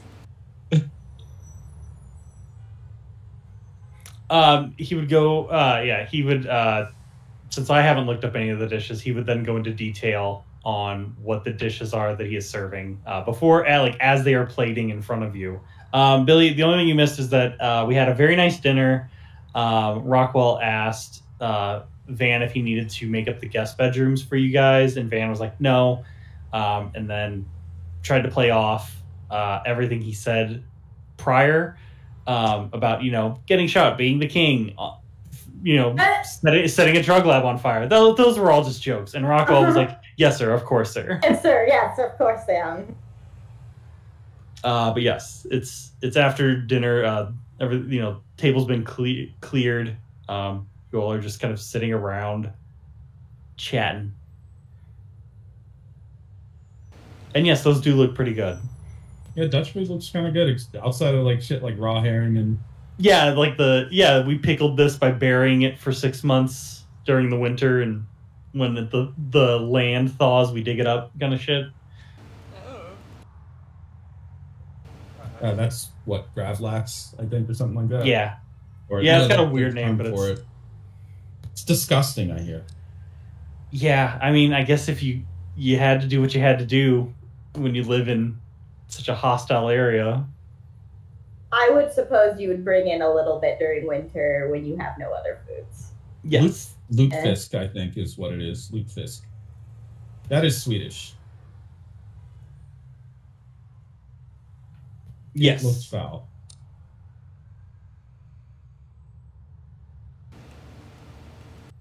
This is the nicest, like, dinner we've ever had together. Yeah, I would say, yeah, you guys have largely eaten, like, fast food, hamburgers, the diner, things like that for meals. So, yeah, having a nice sit-down meal in this very I made lavish mansion is Billy would make sure we were fed. Not on good food, though. Yes. True. Look, calories are calories. Your body burns them the same when you're running around doing stand battles every day. 100% the fanciest meal Bernadette has ever had in her life. Oh yeah. Yeah, this was, just shy of like the white glove service. Regardless. So Bernadette, yeah, it's definitely this will be something you talk about. She didn't like the brandy though. When she drank it, it burned her throat, and she was like, "Ah." That's real. Why do people drink it? You just got to pour it back in the bottle after that. You got your taste. No, she didn't want to be rude. She kept drinking it, but she did not like it. Tastes like tea made from boiled shoe leather. Good old brandy. That's a colorful Who doesn't love that? Reason you take shots of whiskey. I don't. People said brandy. I don't even. I mean, in real life right now, I'm actually drinking some brandy, but it's Grand Marnier, so it has orange liqueur in it. Oh yeah, that don't count. I mean, it counts, but it don't count. Grand Marnier is like people use that for dessert cooking sometimes. Quite good though. Yeah. Yeah, it's really sweet. All right. So do we move on to the next location, or are we hitting close to the to be continued time? I was gonna say, yeah, we can take this as a to be continued. Just enjoying a nice evening together of, I guess, new friend and Question mark? yeah, New friend question. yeah. We definitely won't fight him later. Can I pay a fate point to have something weird creeping in the bushes outside? I don't know. Just a fucking clown. Yeah, I was gonna say, what weird thing do you want rustling through your bushes at night that isn't like normal street, like New York fare? It's just whiskers. It's a raccoon, but it has a stand. Yeah, I found an empty baggie of ambrosia and licked it.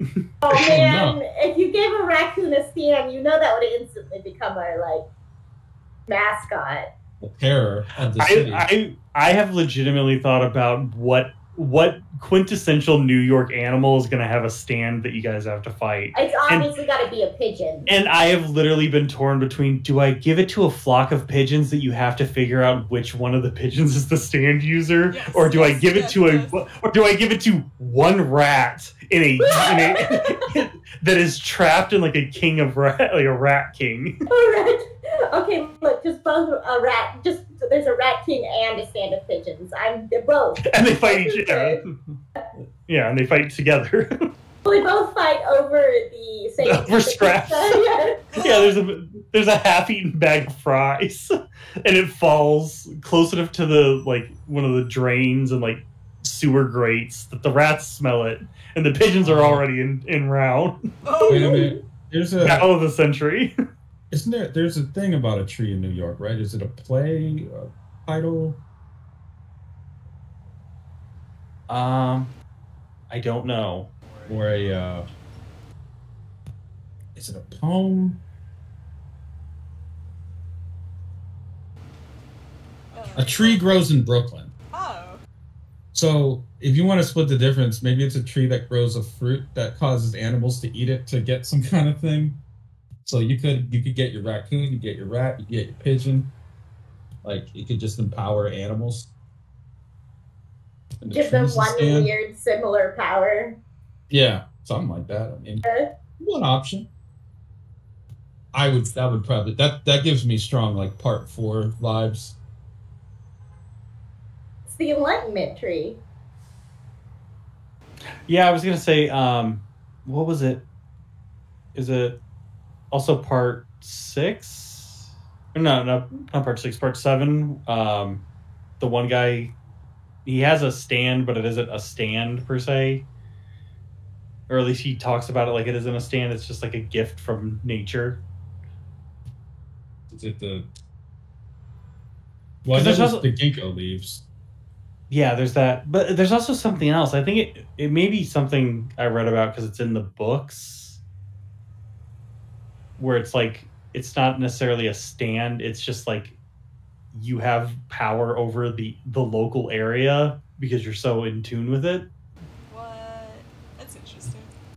Is this something from Thus Spoke Rauhan? Or is it... Maybe. I think it's either that or it's from like one of the books with like horror. All Horse? No. Is it the Lisa book? Because they got some weird shit in there. Or I guess there's the Purple Haze Feedback is another book. That might be able to explain drift a little bit, right? Yeah, I forget what it is. I'll have to look it up. But yes, we can consider it to be continued. We are now bellies full, hearts full, having made a new friend. You now will seek out the, I guess, 4th member of the Furious 5, a somewhat mysterious figure to most of you, a man known as Besset. And we'll do that next time. You cut out Besset sitting next to Lala reading her little book. Yeah, I was gonna say, yeah, the to be continued can be, just slightly menacingly, sitting there like she's watching TV, he's reading a magazine. Hey, free babysitting. Yeah, the normal babysitter. The normal babysitter is not there.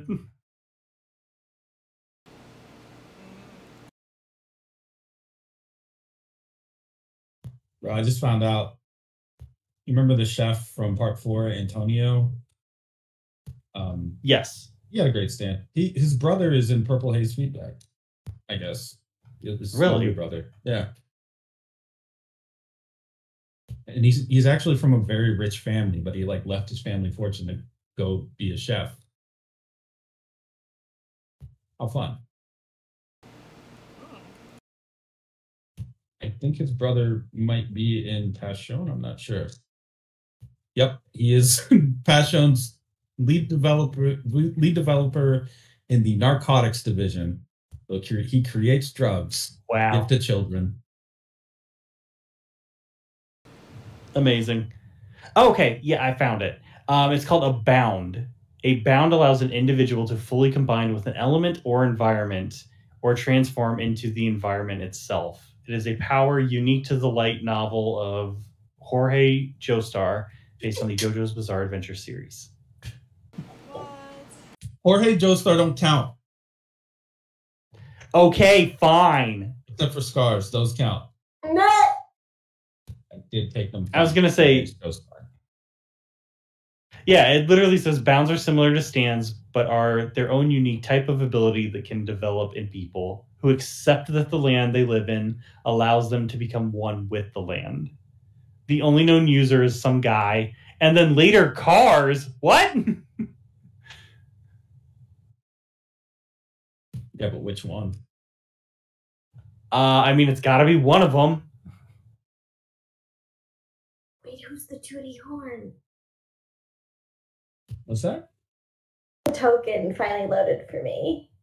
The end screen. Oh yeah. Okay. Who is Tootie Horn? I don't know. Who could Tootie Horn be? Cutscene, I guess. Yes, yeah, a man lavishly dressed, Mhm. obviously not playing the horn, but is sitting there. He's the one reading the magazine. Nice. I don't know why the music didn't play. Could use Anyway, his but horn yes. You could play his horn to blow the page of the magazine like to the next page just every time.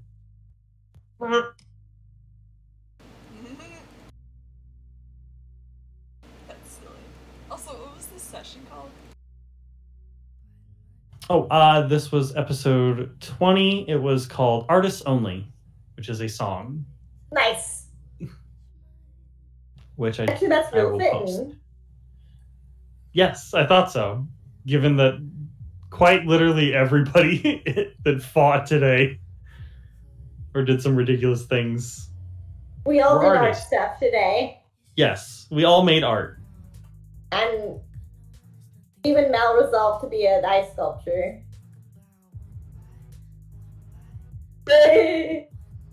Ooh, if he makes an ice sculpture, could I make it come to life? You could. We could certainly try, couldn't we? An ice swan just flying around. Just actually, depending on how well the roll is, it's actually an ice goose, so it's even more aggressive. Just this What? weird, echoing, icy honk. The gander. I don't know, swans are pretty aggressive, man. Yeah, they are too.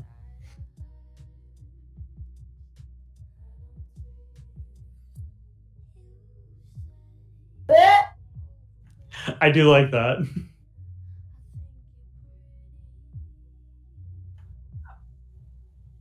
Man, I love reading stuff about this light novel book series with Jorge, because sometimes you just scroll down at one additional paragraph because it's like, okay, what is this bound to do? And it's called Dune because all the stands in the books are named after movies. And it just has the ability to absorb sand from any environment and manipulate sand into different shapes and allows it to become invulnerable to most attacks. Later, Kars is able to mimic that ability and enhances it with his own capabilities. Okay, so then I go down literally to the next paragraph.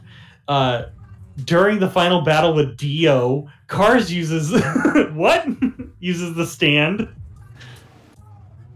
What? I'm glad to know that the books have Dio and Kars beating each other up. Great. Wow, that's a lot. Also, Dio's stand is just Jesus. Yeah, Oh. yeah, that's what it's saying. Of course, why wouldn't it?